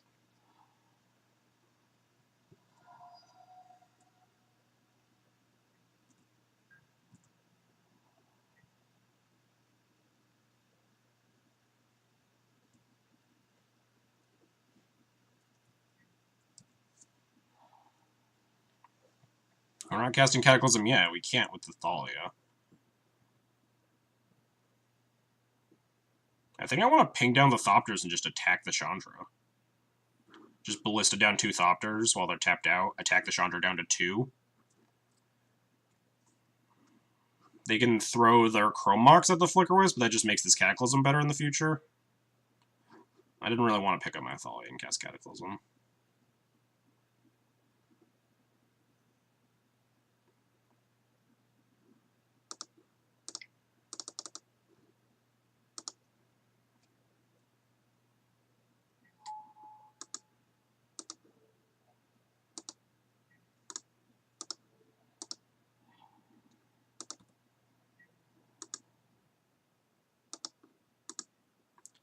If I attack Chandra here, this just kills the Goblin, right?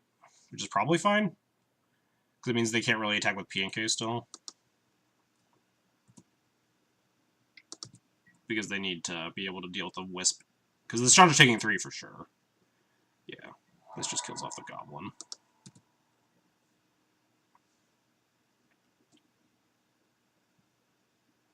Take a double block.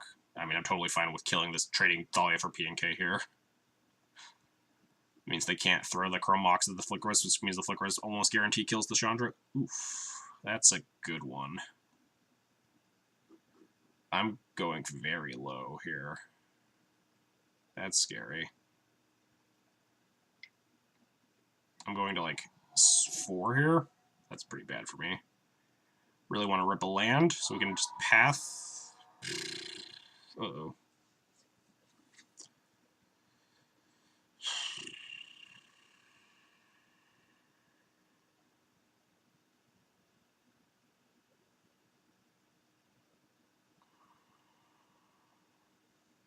Path Vial Vial. Yeah, that's what it's looking like. Not Vial Vial. It's like Path Vial Stoneforge. Go to 2 from this Chandra, and then cast Kata next turn.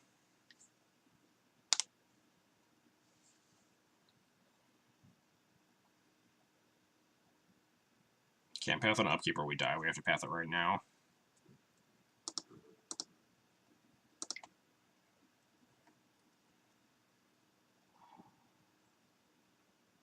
I guess I Stoneforge for, like, Jite, since Batterskull becomes pretty uncastable.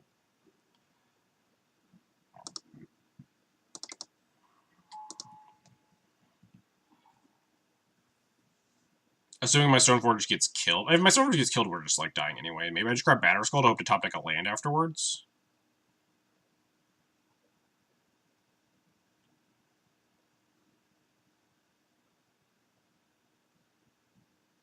Yeah, we're at 2. It's scary. Shouldn't put that much thought into this. There's not a lot that happens in these coming turns. We could just, like, die here. They would just, like, Fiery Confluence dome me for 6. Chalice on 2. Deal.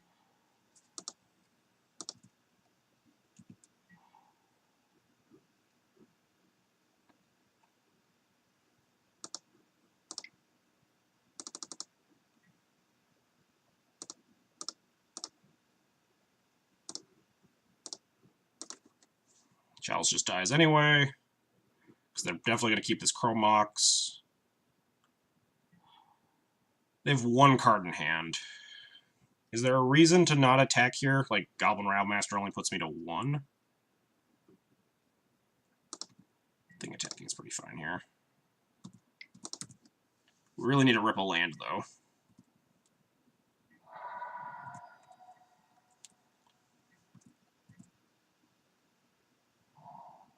Uh-oh.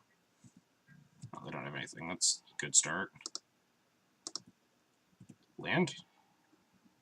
Second Stoneforge. Is it nothing?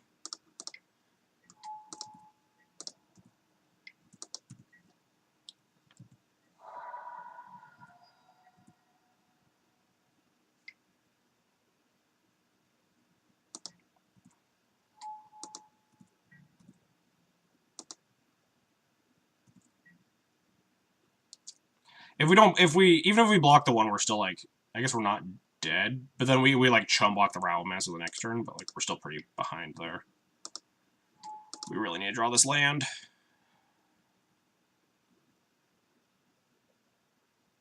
I weirdly wish this was a Rabble Master, not a Hanover Garrison. 3 toughness is kind of awkward.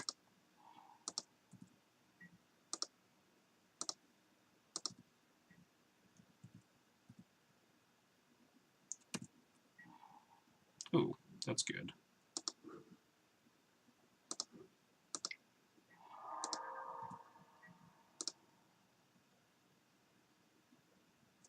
I think we're only attacking with 1 now. Never didn't have it. Would really love to have a land before they just, like, play a Chandra and kill me, like, right now. Alright, well, we tried. We've drawn a land at some point.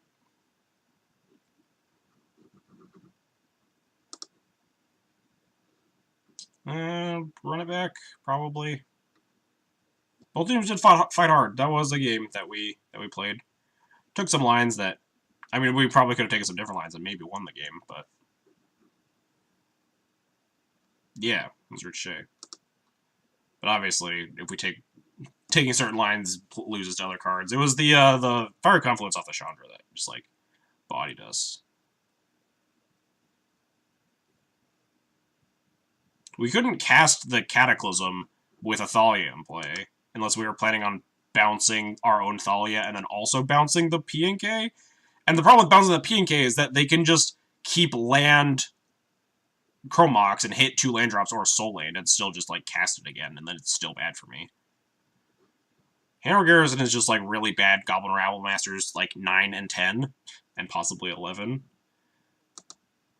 The whatever the current iteration of the deck is, I guess they've just decided that Rabble Master is really good, so play as many of them as possible.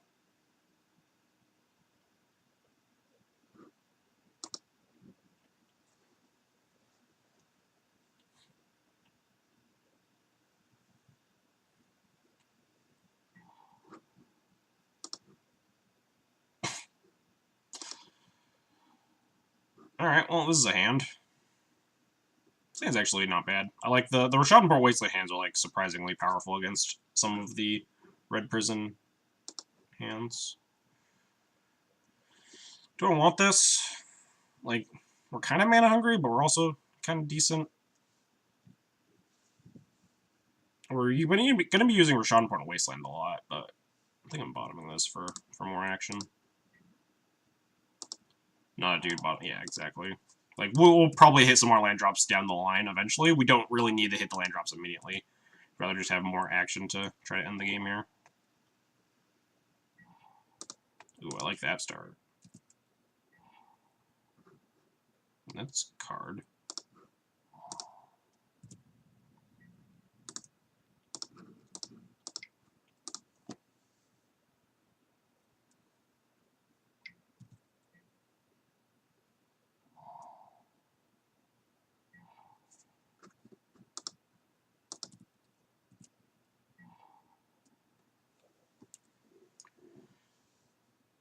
Play 1 Atog and Red Stompy, keep it the namesake. So we can leave a path here in case like they go Soul and Rabble or something. So we just play Wasteland. Say go.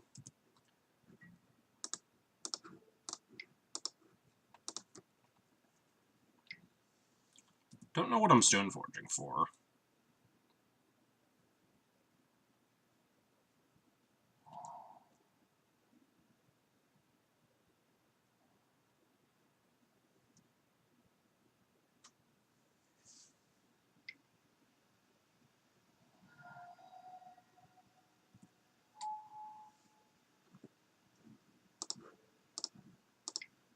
How about no? We could just, like, yeah, we could get SoFi and just hit him with it. It does draw us a card. And protects from a Fiery Confluence. I mean, they blow up our thing, but they don't get to kill the Stoneforge. I don't hate that play. We just path them, so they're going to have a lot of mana anyway. I think I'm leaving this Vial on 2 for Relic Order as well.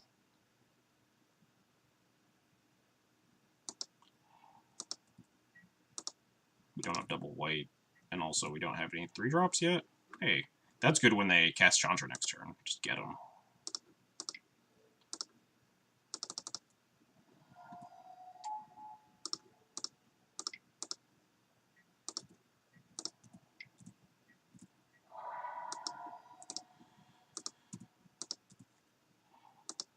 Ooh. Alright, these are all good draws. I like all these draws. Cast Chandra, Torch of Defiance. Do it. Just slam it. Windmill slam that Chandra.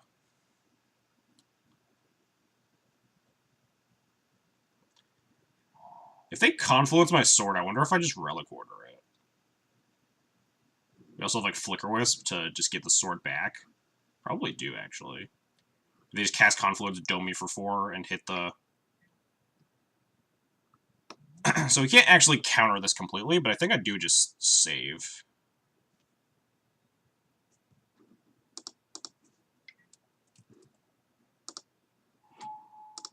Nice Sword of Fire, nice here. We can't cast Flicker Wisp anymore, unfortunately, but...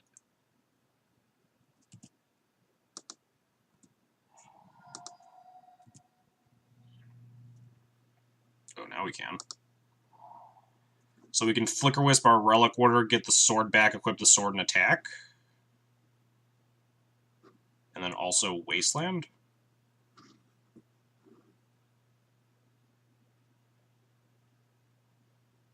We're going dangerously low on, like, things that beat an Ensnaring Bridge, but...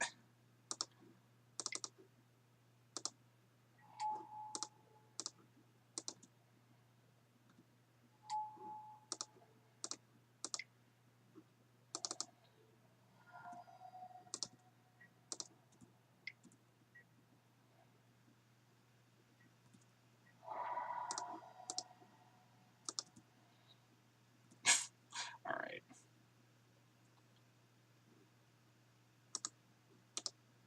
Yeah, we'll just Wasteland this. You never know. I would love to not exile that. What you got? P&K. Alright. Rehide the sword onto the Leonin. Ultimate next leveling.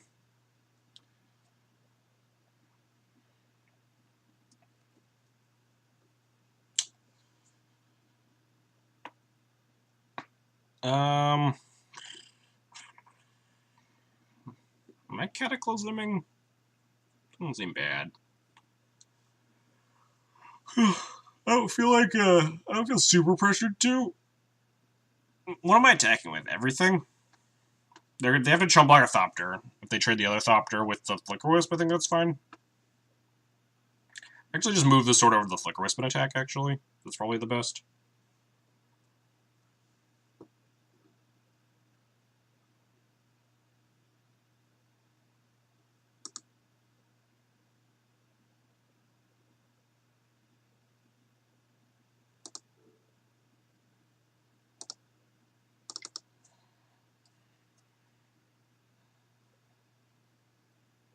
I'll attack with the Relic Order, too.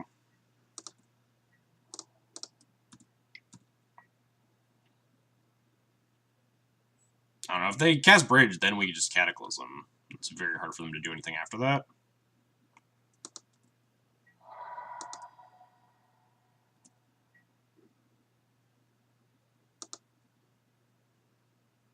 Do I even care if they get a shock here?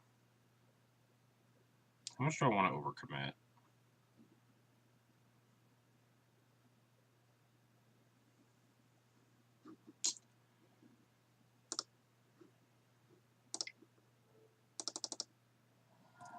Yeah, if they play Chandra, it doesn't matter.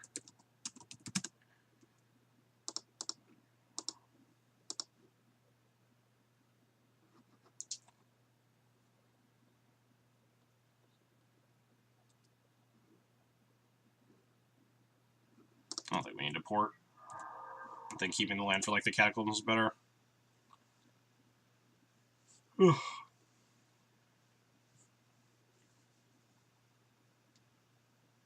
They have like 4 cards in hand. I'm not really inclined to Cataclysm, someone who's like made every land drop this whole game.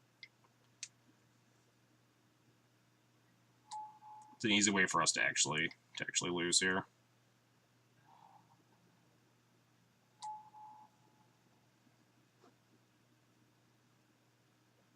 Now we might have to Cataclysm. It's a lot of dudes.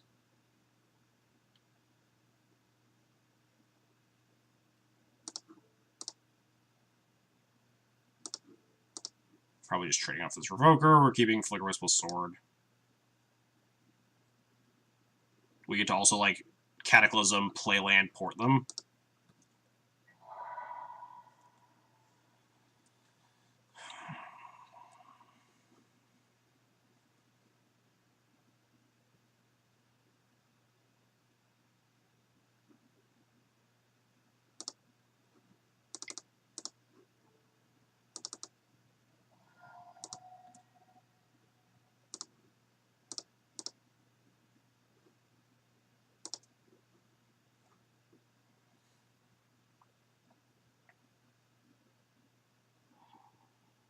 Alright, they conceded. We did it.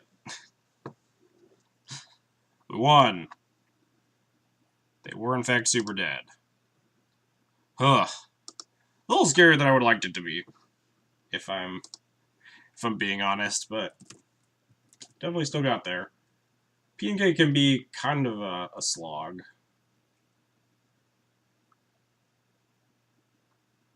Where's Red Prison? Can I ever find Red Prison on this dang list? There it is.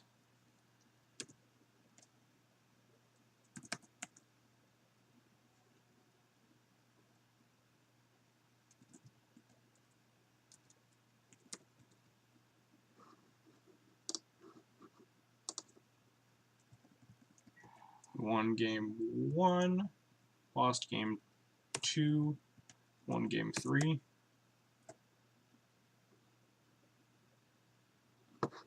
Alright. Seems pretty good.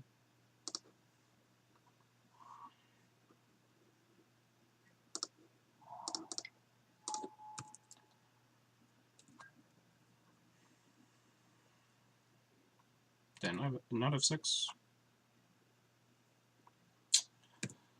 So what are we playing against? USA Z.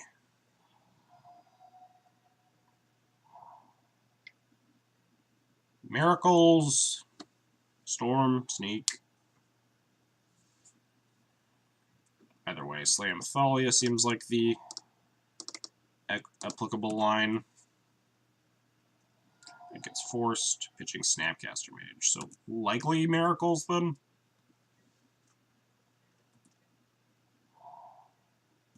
I stand corrected.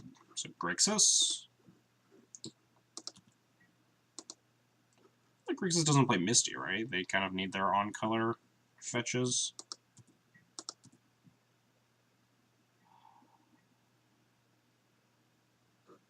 If this is their turn, am I just Vile porting?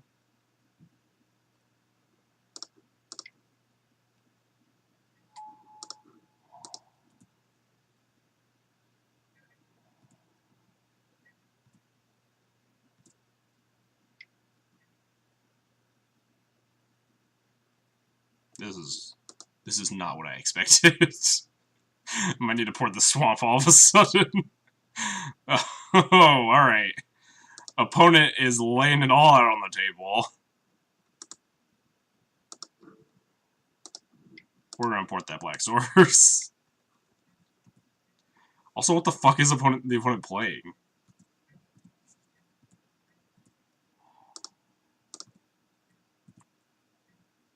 Alright, well, we definitely just need to keep Rashad importing them. Eventually get these Stoneforge Mystics online. It's possible I need to be, like, attacking with this Mother of Runes.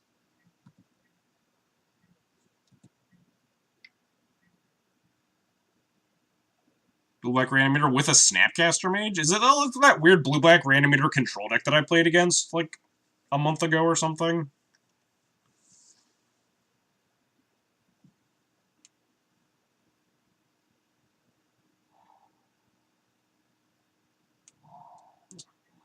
Alright, well, they don't have a 1-drop reanimation spell. Problem is now I can't cut them off of a 2-drop. Oh, never mind. Yeah, fuck off, Bayou. Also possible I need to... What did they... They did not shuffle on the Ponder. It's possible I want to actually port this island now, because we know they don't have Reanimator, or they would have just cast it there. So maybe I need to be porting this island to prevent them from cantripping.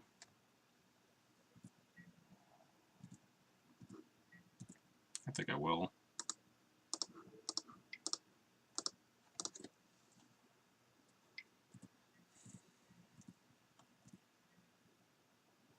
Oh man, they found 2 land. Wait, we're still not dead though?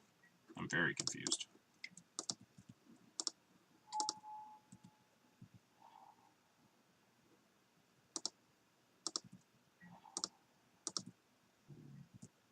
Land?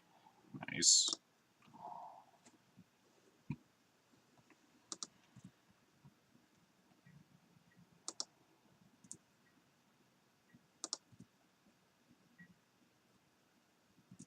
Really taking our sweet time with this lethal.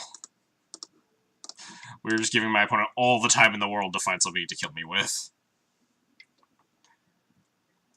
Now we can Violent Second Stoneforge, get a Batterskull, suit it up with a sword.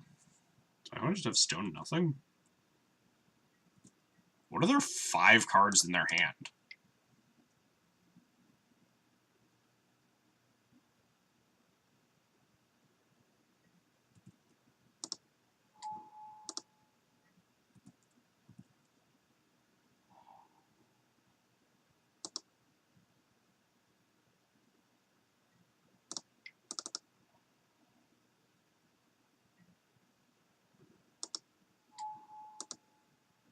And 2 x 3 land x 2. Solid. I think it's time to start taking. I don't really need this 3rd Stoneforge, and it'd be nice to like get to the ability to Jailer a Grizzlebrand without it being able to be Force-a-Willed. So I think it's time to start taking up the Vial.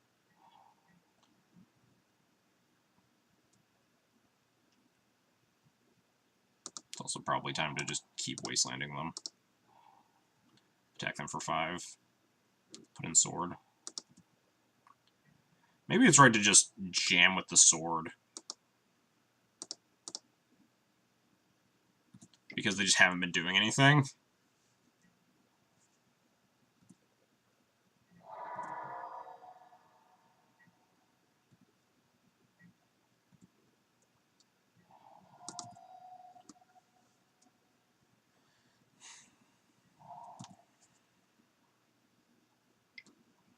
Wait, they actually need green mana? For Upkeep the Vial, that's kind of mean. So they just bug Reanimator control? Don't know if I want to port the Bayou or the island there. Maybe it's still the island. Rather than from like cantripping into the Reanimate here, but well, it didn't matter. They can't draw cards though.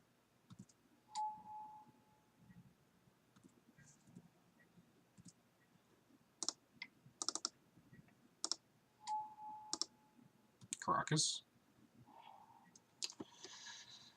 Do I just jam Jailer? See what happens? If I jam Jailer, if they draw 7, go to 5, they force it, they just die. So they can't Force Will. They would need to have the Force Will in hand already, which they could because we haven't cast a spell since like turn 1. No, we cast a Thalion too, but they only have 3 Force Wills left in the deck. If I jam Jailer, I miss out on like a bunch of damage, but equip Soulfighter, Protect, and Bash Face. I mean, it doesn't protect, right? Oh, like, I'll protect and Bash Face. It's not. That's not a race I'm winning, though. We both have, like, 6 drops with Lifelink, right? I guess I'm dealing 8, they're dealing 6. But because I'm using the Mon proactively, if they draw like a Fatal Push, we're in a pretty bad spot.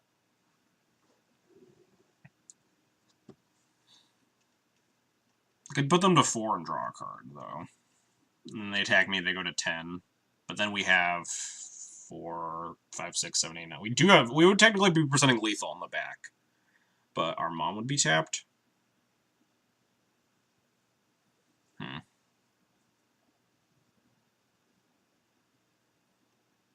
I don't hate jamming Jailer. Essentially, we just go like land drop Jailer.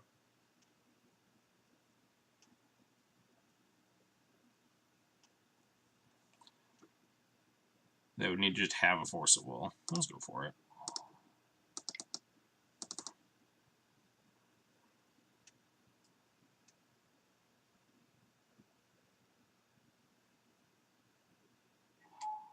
Nice.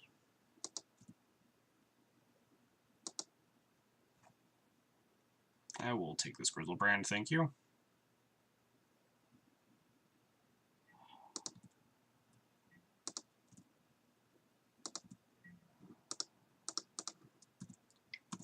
Crunch.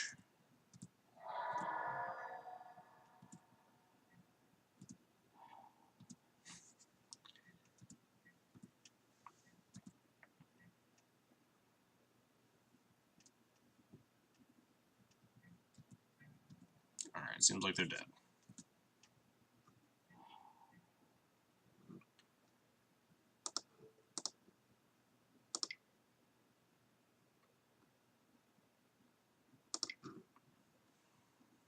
I don't think any of these decisions matter. Unless they are playing Fog.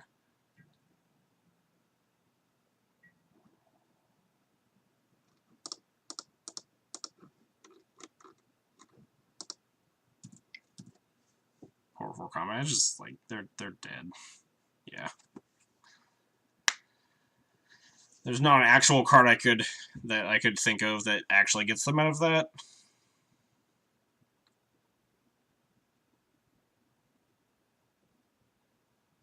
Besides Fog.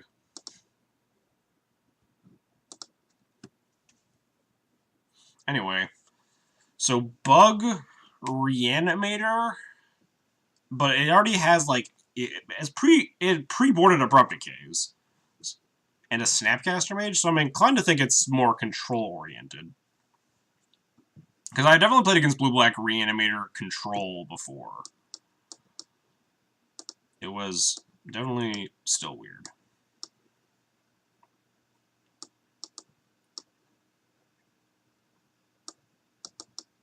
They're probably boarding in, like, Dread of Night or Massacre. Do I want this Relic Order? At worst case, it does eat Animate Deads.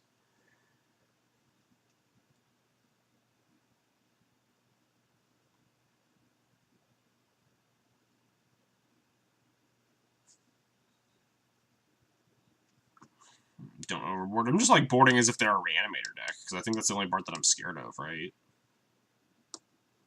Like, I'm not really scared of the control deck. Like, maybe don't board Surgical, because they're like a weird... They might be a weirder, like, grindier deck, but... I feel like just cutting the bad cards. We also don't know how all in on the control plan they are. I assume it's a decent amount, just based on how that game played out, but... They could, like... I'd probably Cataclysm. I don't know about that. I don't think I'm respecting the control side nearly as much as the Reanimator side.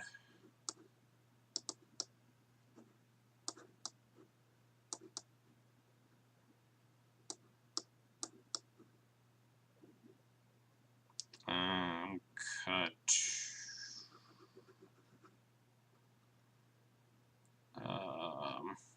Wisp, maybe? Maybe shape a land. Just cut like a plains and go down to 23.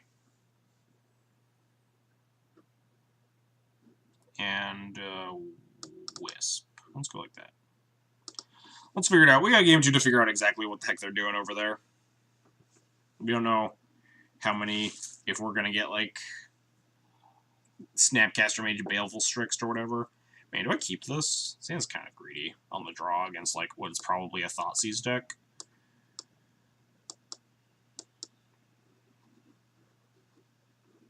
Vial's so good.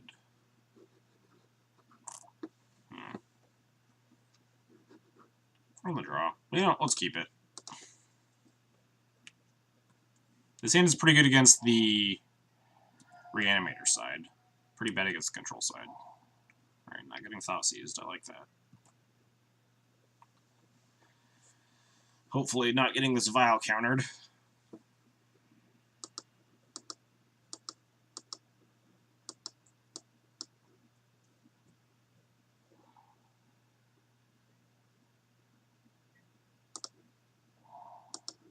Be an interesting next level of like a blue-black control deck that also just completely, if they're like light on the reanimate cards, it's hard to be light though. What is it, like 8 reanimate spells, 4 entombs, and like 3 Grizzlebrands? If you like boarded out most or all of the reanimator package, just make graveyard hate super dead against you,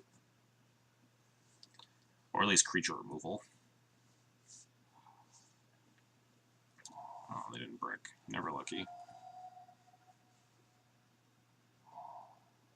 Thoughtseize, sure.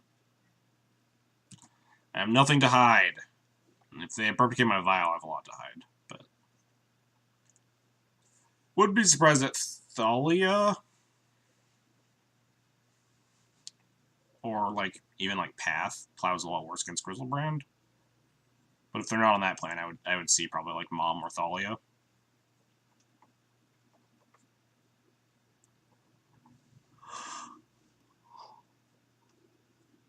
How can you play Magic when there's a cat that needs attention behind you? She's been sleeping this whole time. Well, they take the Mom. Alright. Easy.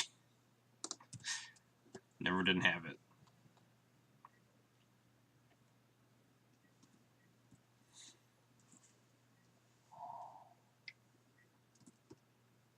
So I don't know what they're doing.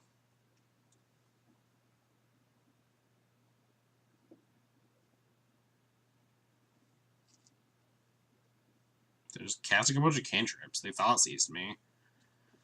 Which is like, whatever. Our hand has nothing but gas because we're on one land. We're just hoping that they don't have Abrupt Decay. If they just like fetch Bayou, Decay my Vial, we're in a pretty bad spot. Need to rip a land to start Thalia-ing.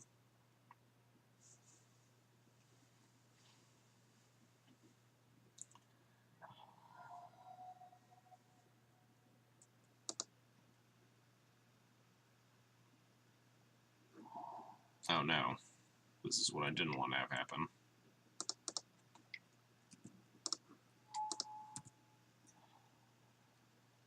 Ah! Easy mode.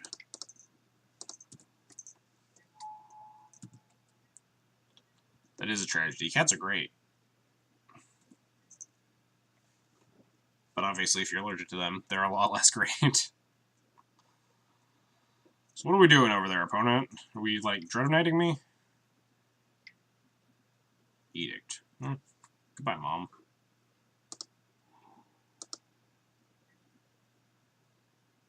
I still have one, though. Oh, that's the best. Keep hitting land drops.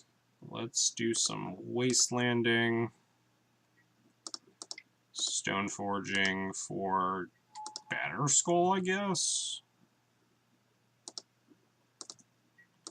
Makes the Stoneforge more of a threat, and if they're killing the Stoneforge, they're not killing the Thalia. And we're pretty mana choked, so Sword's a little bit slower.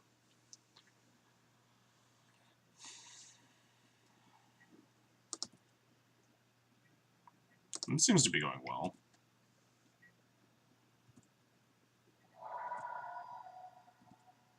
Guess they could just like entomb here, but if they just entomb and reanimate, they're just dead because we have Path. Yeah. This is fine. I guess they could get, like, a Massacre Worm or an Elishnorn or something. Elishnorn doesn't beat. Oh, Iona actually does beat what I have going on. It doesn't beat the board, though, if they reanimate it. They need to land and 2-drop reanimation spell.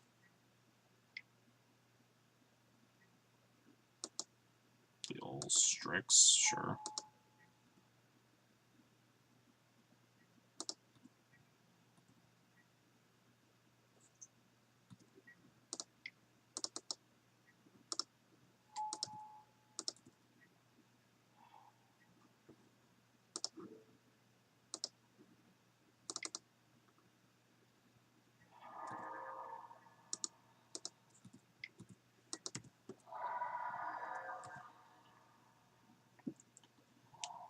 Alright, they can animate Dead the Iona now.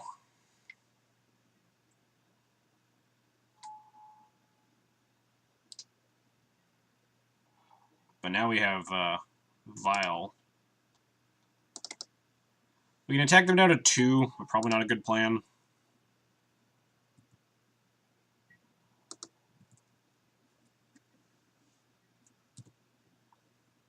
The onus is on them to do something.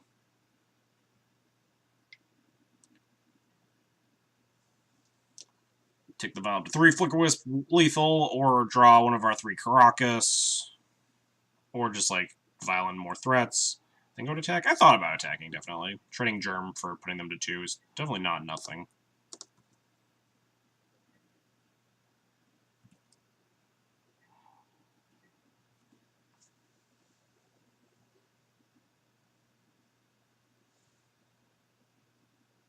Picking up Batterskull, that's definitely not a bad idea. Just attack them down here, pick up Batterskull, put it back in, while this Vile's ticking up. Probably better than wastelanding them here, honestly. I don't hate that.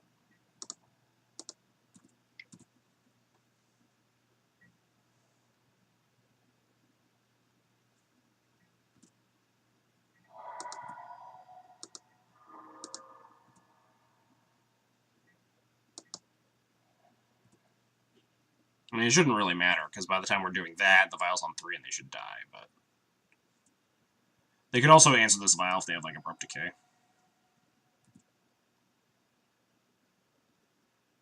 Now they're at 1, they're just dead on board. They could kill the Stoneforge. But then, again, they still are dealing with this Vile that's going to kill them. Maybe I should have wasted them now, because the Batterskull doesn't matter, because they're at 1.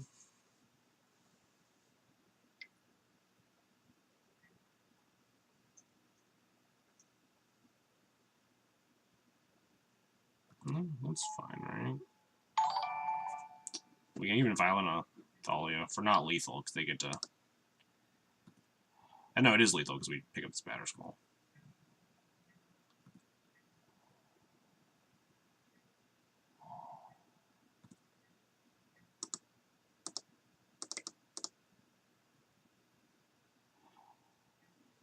Yeah, they're still pretty dead here, I think. They need a lot of things to break their way.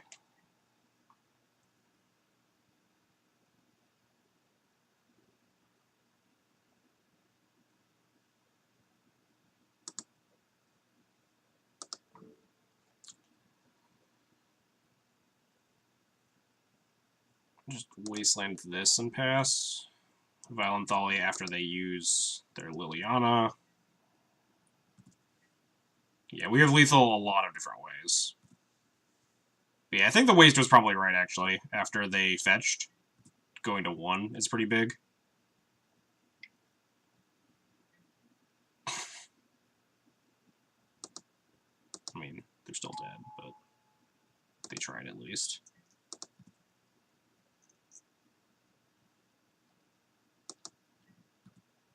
Maybe they'll attack with the Iona. When I'm at 28.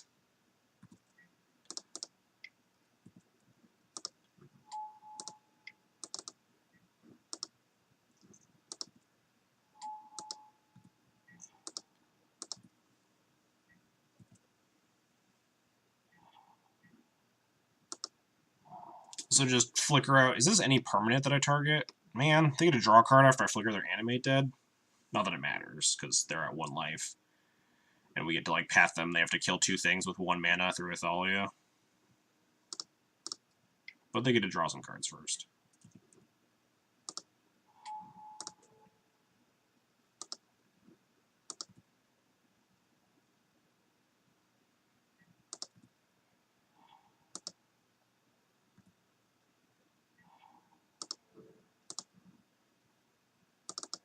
Alright, they're dead. We did it!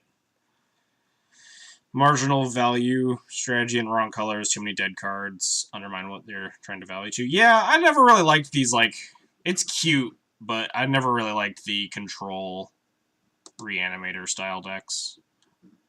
Oh man, I thought that was match 5. Totally forgot that was match 4. Import their main phase and remove things and start a comp. Yeah, we could have done a lot of things. They were just dead. They had a fucking tropical island up. What are they gonna do for 0 mana? Gut shot. They're at 1. They can't even gut shot my Thalia, and even then they're still dead. They can't force. They can't, like, they can daze, but that doesn't do anything because we have infinite mana. I don't think there's any card. I mean, I hesitate to say, I shouldn't say stuff like that, because there's always, like, some card. Oh, they could have had Pitch Spirit Guide Fog, and then we die. We're not even dead then, too, because we get to Violent, Recruiter the next turn, and recruit, like, another Wisp, try it again. Slaughter Pact the Thalia with the 1 mana. Slaughter Pact. They can't Slaughter Pact the Battle School. They're still dead. They can't Slaughter Pact.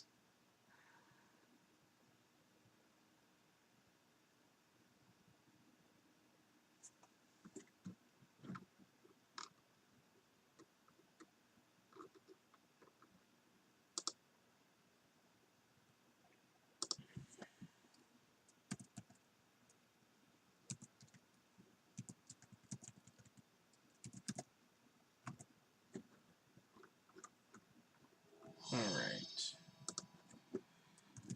Recorded. Now we go to the final boss. But we're 3-1, which is my favorite thing to go into match 5 with, because it's just, like, the least stressful. You don't have to worry about desperately trying to cash, and you don't have the pressure of, like, oh, I'm really trying to 5-0 here. But Slaughter Pact into Contagion. Yeah, that tracks. Do they have 3 cards in hand? I don't even know.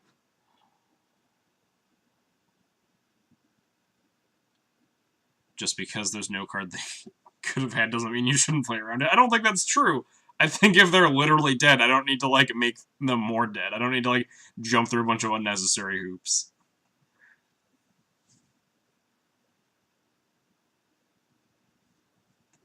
This hand's bad. Oh, man. Turn 1. My choice. Dealer's choice of turn 1 plays.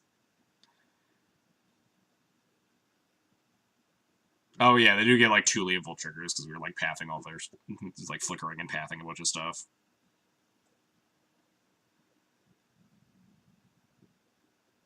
That's even, like, stock, yes.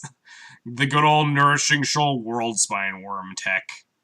World Spine Worm, notoriously good with reanimation spells.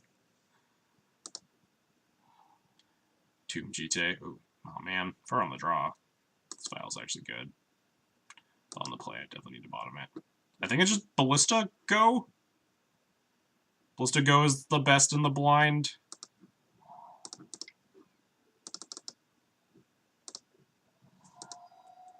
Look, I'm definitely not Death and Taxes. It's worse if they just, like, if they want to protect a Delver or something, they can just, like, bolt my Ballista. Oh. Well, this is awkward. Oh, that's not gonna work out for you, friend. That is not the correct deck. You have misanalyzed what I am playing. Understandably,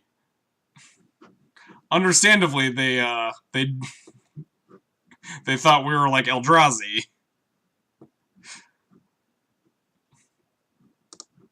Now we go Plains, like, GTAG attack.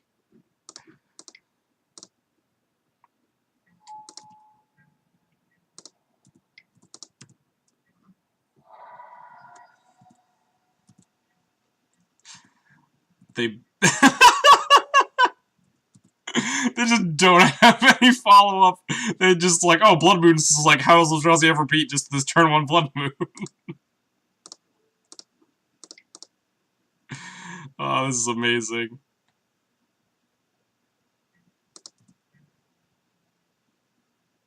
Ancient Tomb confirmed great. Alright, I'm sold on the Ancient Tomb just for this fucking game. This game just... Oh god. This is so good. They're just, oh, how does Eldrazi ever beat this? Oh god, this is truly amazing.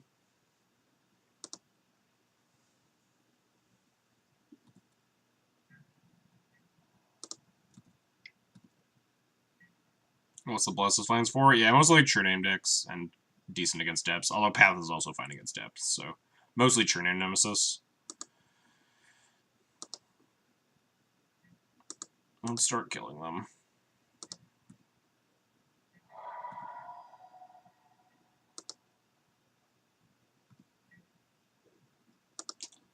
So next turn we have 5, 6, 7, 8, 9. We don't have lethal, right? Oh no, we can't even cast Wisp. This is 6, 7, 8. 9, 10 if we draw a land. I guess we'll just revoke Mox Diamond.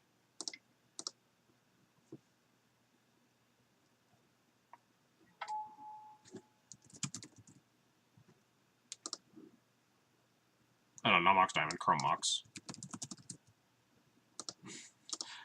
Slight brain fart there. Yeah. We course corrected.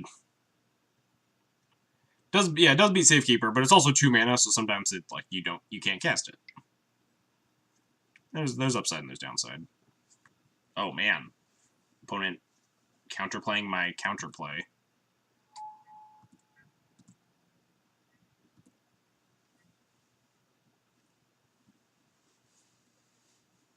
The mirror match. Yeah, this is fine.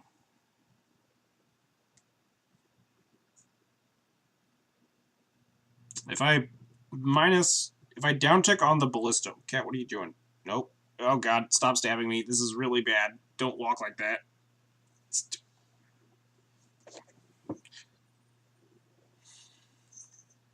Yeah, but like if I attack, they can like just block this Ballista and then ping the Revoker. I think negging the Ballista is what I want to do. And then they just ping my Revoker. And that's life.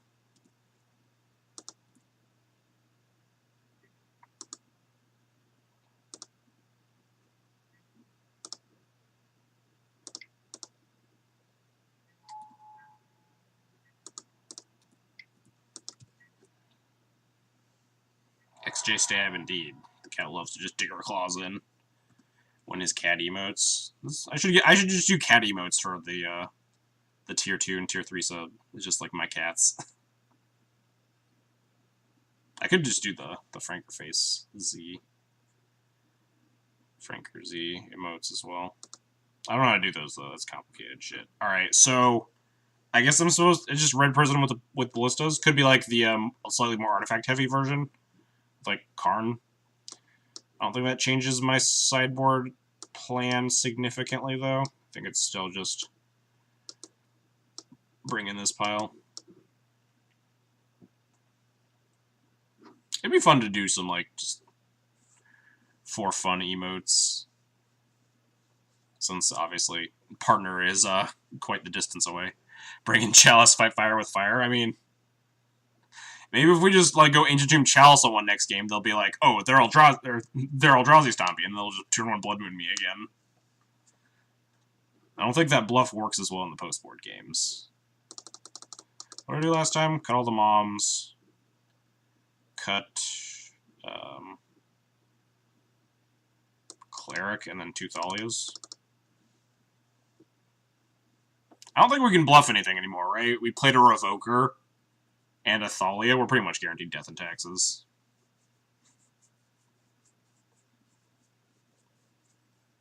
technically could be like White Eldrazi with the Phyrexian Revoker, but I don't think they know they.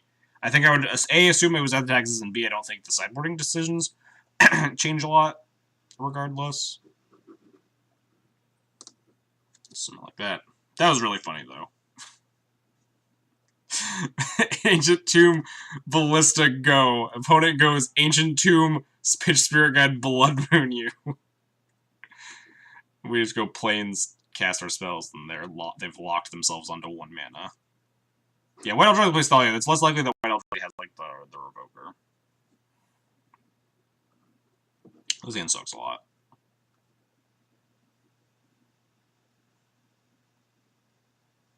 Really happy if the uptick in Red Prison sticks around. I thought Red Prison was like pretty well positioned right now. I thought about streaming it at some point, just because I was playing against a lot of decks that I was like, man, Chalices and Blood Moon seem like they're pretty absurd right now. Put a mulligan as well. But this hand just sucks. Yeah, this hand does not suck. Put a mulligan to 5. Hot deal.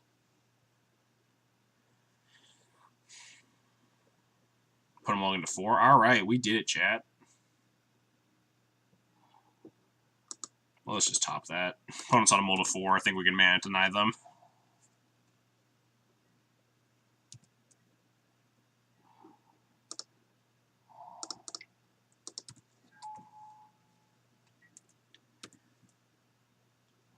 They're mulling to Blood Moon. Unfortunately, this is a path and not a plow, so it's like slightly more awkward dealing with this Rabble Master.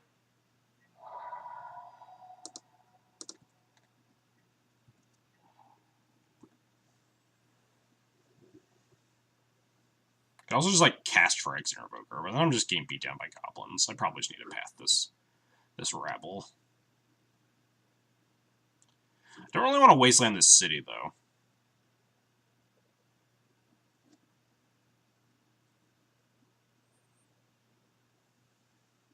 Yeah, I can't path them and then blow up their city. That'd be hot.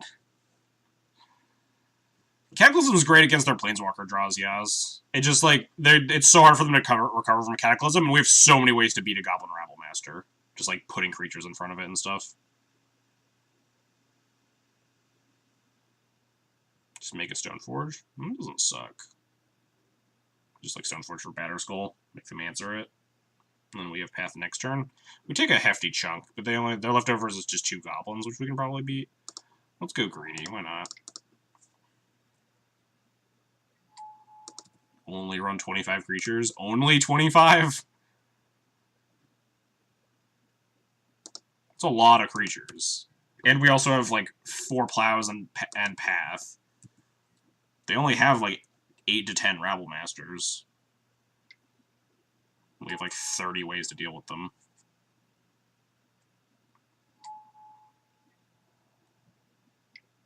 Now we take a pretty hefty chunk. But now we get Batterskull, which I don't think they can beat with an army of Gobos here.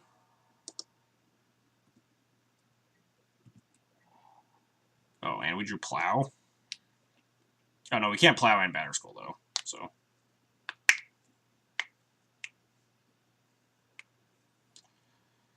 What am I doing here? Just viling in Revoker, blocking a Rabble Master.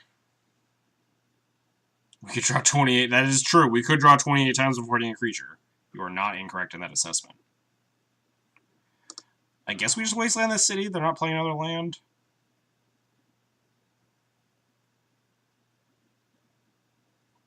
I don't want them to play like a 3rd Rabble Master. Just wasteland that.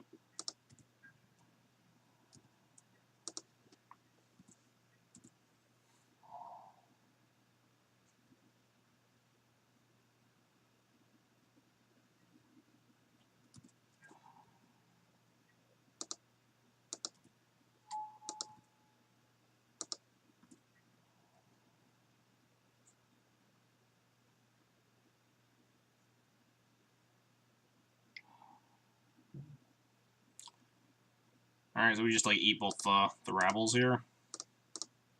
Hopefully they don't have a Braid. That'd be very bad.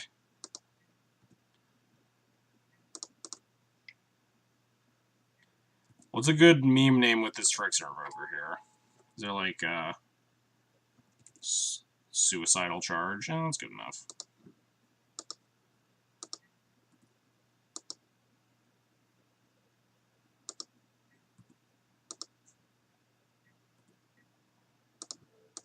Goblin Grenade. Tivadar of Thorn. That's a good one. Tivadar was good. It was too late. I asked too late, but Tivadar is a good one.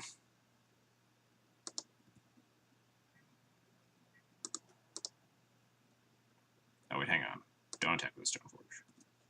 We can vial on the other Stoneforge and then put in the equipment with 2 mana. Or I could pour them, but probably just want to get more equipment down. Tivadar of Thorn or Tivadar's Crusade, those were good names. I respect those. Probably the best meme name on the fly there.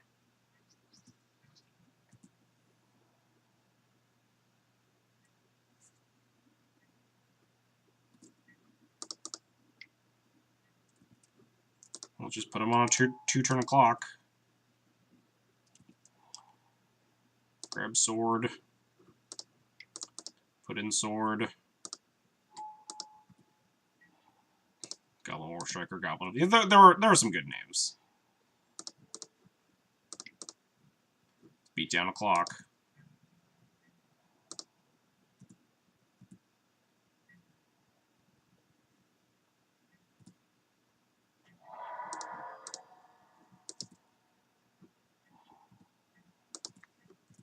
They need Soul Land Shatter thing.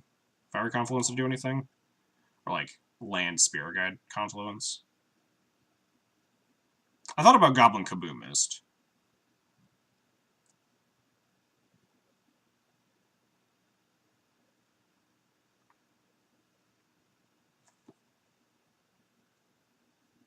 Yeah, it looks like they're just dead. So if they shatter, they probably just like shatter my vial and the 2 equipment if they had it, and we vial and recruiter. But then our vial's gone. We'll probably grab, I don't know. But yeah, now they're just dead.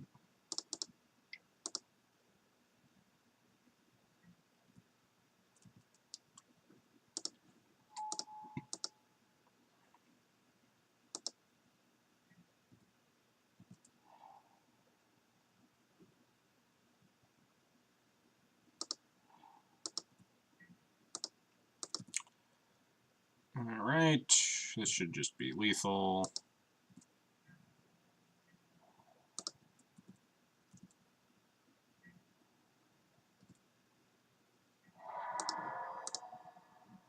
And we did it! We won! We beat Red Prison twice. What did we lose to? Oh, that's I was at the beginning. That's life. We 4-1'd against winnable matchups, so that's nice. Man, the fucking Ancient Tomb play. That was so amazing. Oh, God. That was good. That made my night.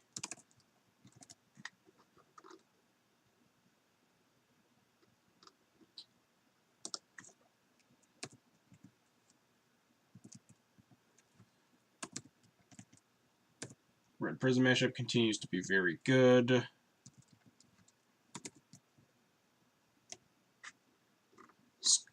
Skirk Drill Sergeant. Man, you guys and your weird-ass goblin knowledge. So what did we play yesterday? Elves, Red Prison, Grixis Delver, and that weird bug reanimator control deck. I think, yeah, I liked Tivadar Crusade. Yeah, probably Tivadar's Crusade was the funniest. But, anyway. I didn't really miss, obviously only one league, so not a lot of data, but I don't know, maybe just cutting Crusader isn't the worst. I did just like straight up axe the Crusader, and we're just not playing it. Which is a little weird, but I don't know, Death Shadow isn't super big, and it's like the biggest matchup where you miss pro black. It's like fine against Grixis, but we're playing like the way better tech card specifically against Grixis, so that's fine. Yeah, I liked running one Crusader just because I liked having a bunch of like tutor targets. Yeah, Crusader has always felt fine-ish. It's always playable. Like, it's never bad because the worst Crusader is like it's still very good at like beating down your opponent. But I wanted to cut something to try out the 24th land in the Ancient Tomb specifically, so I'm looking at the deck list, I was like, what happens if we just cut Crusader? Yeah. But I was playing 23 lands for the longest time, because I knew if I was going to play 24, I'd have to cut a one of, and I like having access to the toolbox. But I wanted to try out the Ancient Tomb, and it was hilarious, so it was definitely worth it. I kind of like this list. It wasn't, I was also missing the third recruiter. I swapped the third recruiter in the sideboard for either the Chalice or the Brightling. Either of these could still be a third recruiter in the sideboard, but I wanted to try some other different sideboard cards as well. The Cleric main has continued to be good enough for me. It's kind of similar to Mirror Crusader, where its baseline is like, it's sometimes really good in certain matchups, but its baseline is still fine. The main reason I like it is because it adds to the critical mass of Graveyard Hate without taking up more sideboard slots.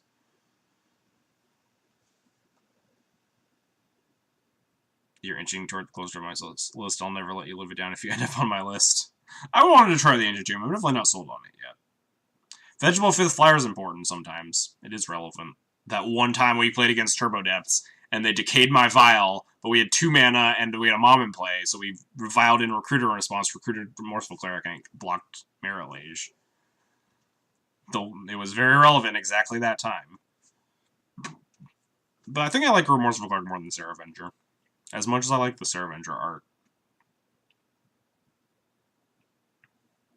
Kind of like this list. Felt good. Obviously, we played against a bunch of good matchups and then Elves, so hard to assess when you played against Grixis Delver, 2 Mono-Red Prisons, and then like a non-existent deck, so hard to assess how good or bad. I also considered shaving a Revoker to play the 24th land and continue to play the Crusader, but I like having more 2-drops to curve out a little bit better. Ooh. Crusader, 3 Recruiter, 2 Tomb, no Cleric, no Spirit Keeper. Yeah.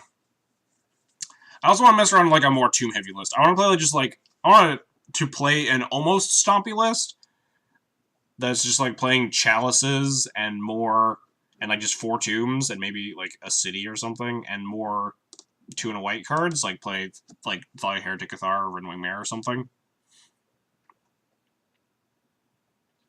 I can definitely see cutting Spirit Keeper online, because there's just been not a lot of Grixis control, but I would definitely like it on offline, just because I just always expect people to be on that deck, because a lot of people played Check Pile before Deathrite got banned, and it's harder to move around decks in paper, especially because in paper you like to play the same deck, so if there's a deck that you can easily just like change lanes into from Check Pile. For the same reason that like I thought that there would be a bunch more Miracles in paper after like Top got banned, but like Neo Miracles started popping up as a deck. I'm just like, I expect people are going to keep playing Miracles, because people will continue to play their deck even if it's not very good, because people don't like changing decks because it's Legacy and it's super expensive. I don't want to play Soldier Stomp because I don't want to play... I don't want to play like really bad cards. Like, I'm not playing Enlistment Officer or whatever. I just want to try Death and Taxes just with like a more aggressive Ancient Tomb Chalice of Void Shell. That is so lands heavy. Just play like 3 Sanctum Prelates. Just give them the business.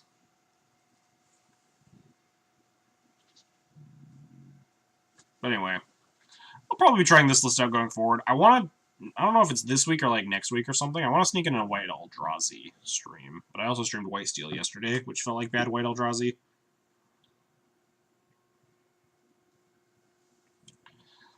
So I think I want to keep trying. There's also a tournament on Saturday that I might go to. So, sitting too long. Yeah, the matchup's definitely like a slog.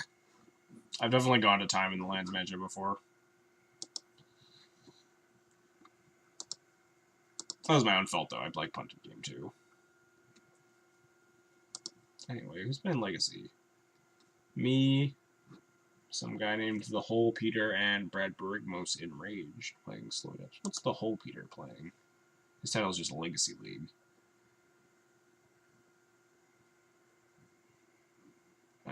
Death Shadow Delver? Boring. Let's go host Brad. Host Brad Berigmos a decent amount. He's sometimes on after me, so playing against Nick Fit. Oh, he's got a 2020 lined up here. Anyway. Thanks everybody for coming and hanging out. Hope you had a good time. If you want to support the channel some more, you can follow, subscribe, or donate. Follows are totally free. Help you know when I'm going live. Subscriptions get you a sweet Thalia emote, yada yada. Donations, I do donation deck lists. Instructions for that are down below. So if you're interested in seeing me play a certain deck, you can also PM me about it. Talk to me beforehand. Other than that, you can subscribe to me on YouTube or follow me on Twitter. Links for those are down below. YouTube is where I post all my streams after they're live. Twitter is where I post my stream schedule and stuff. The World Hates Paul. Thanks for the sub. Thank you for the subscription. Enjoy your new Thalia emote, and I appreciate the support. Thank you so much.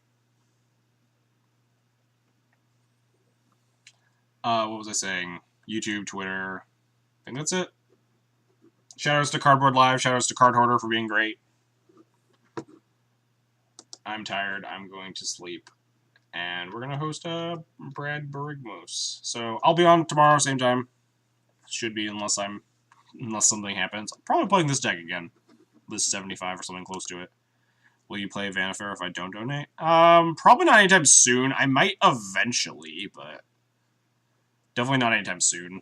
Like, the deck lists are, like, very untuned right now, but I'm keeping my eye on them. Anyway, night, everybody. Have a good one.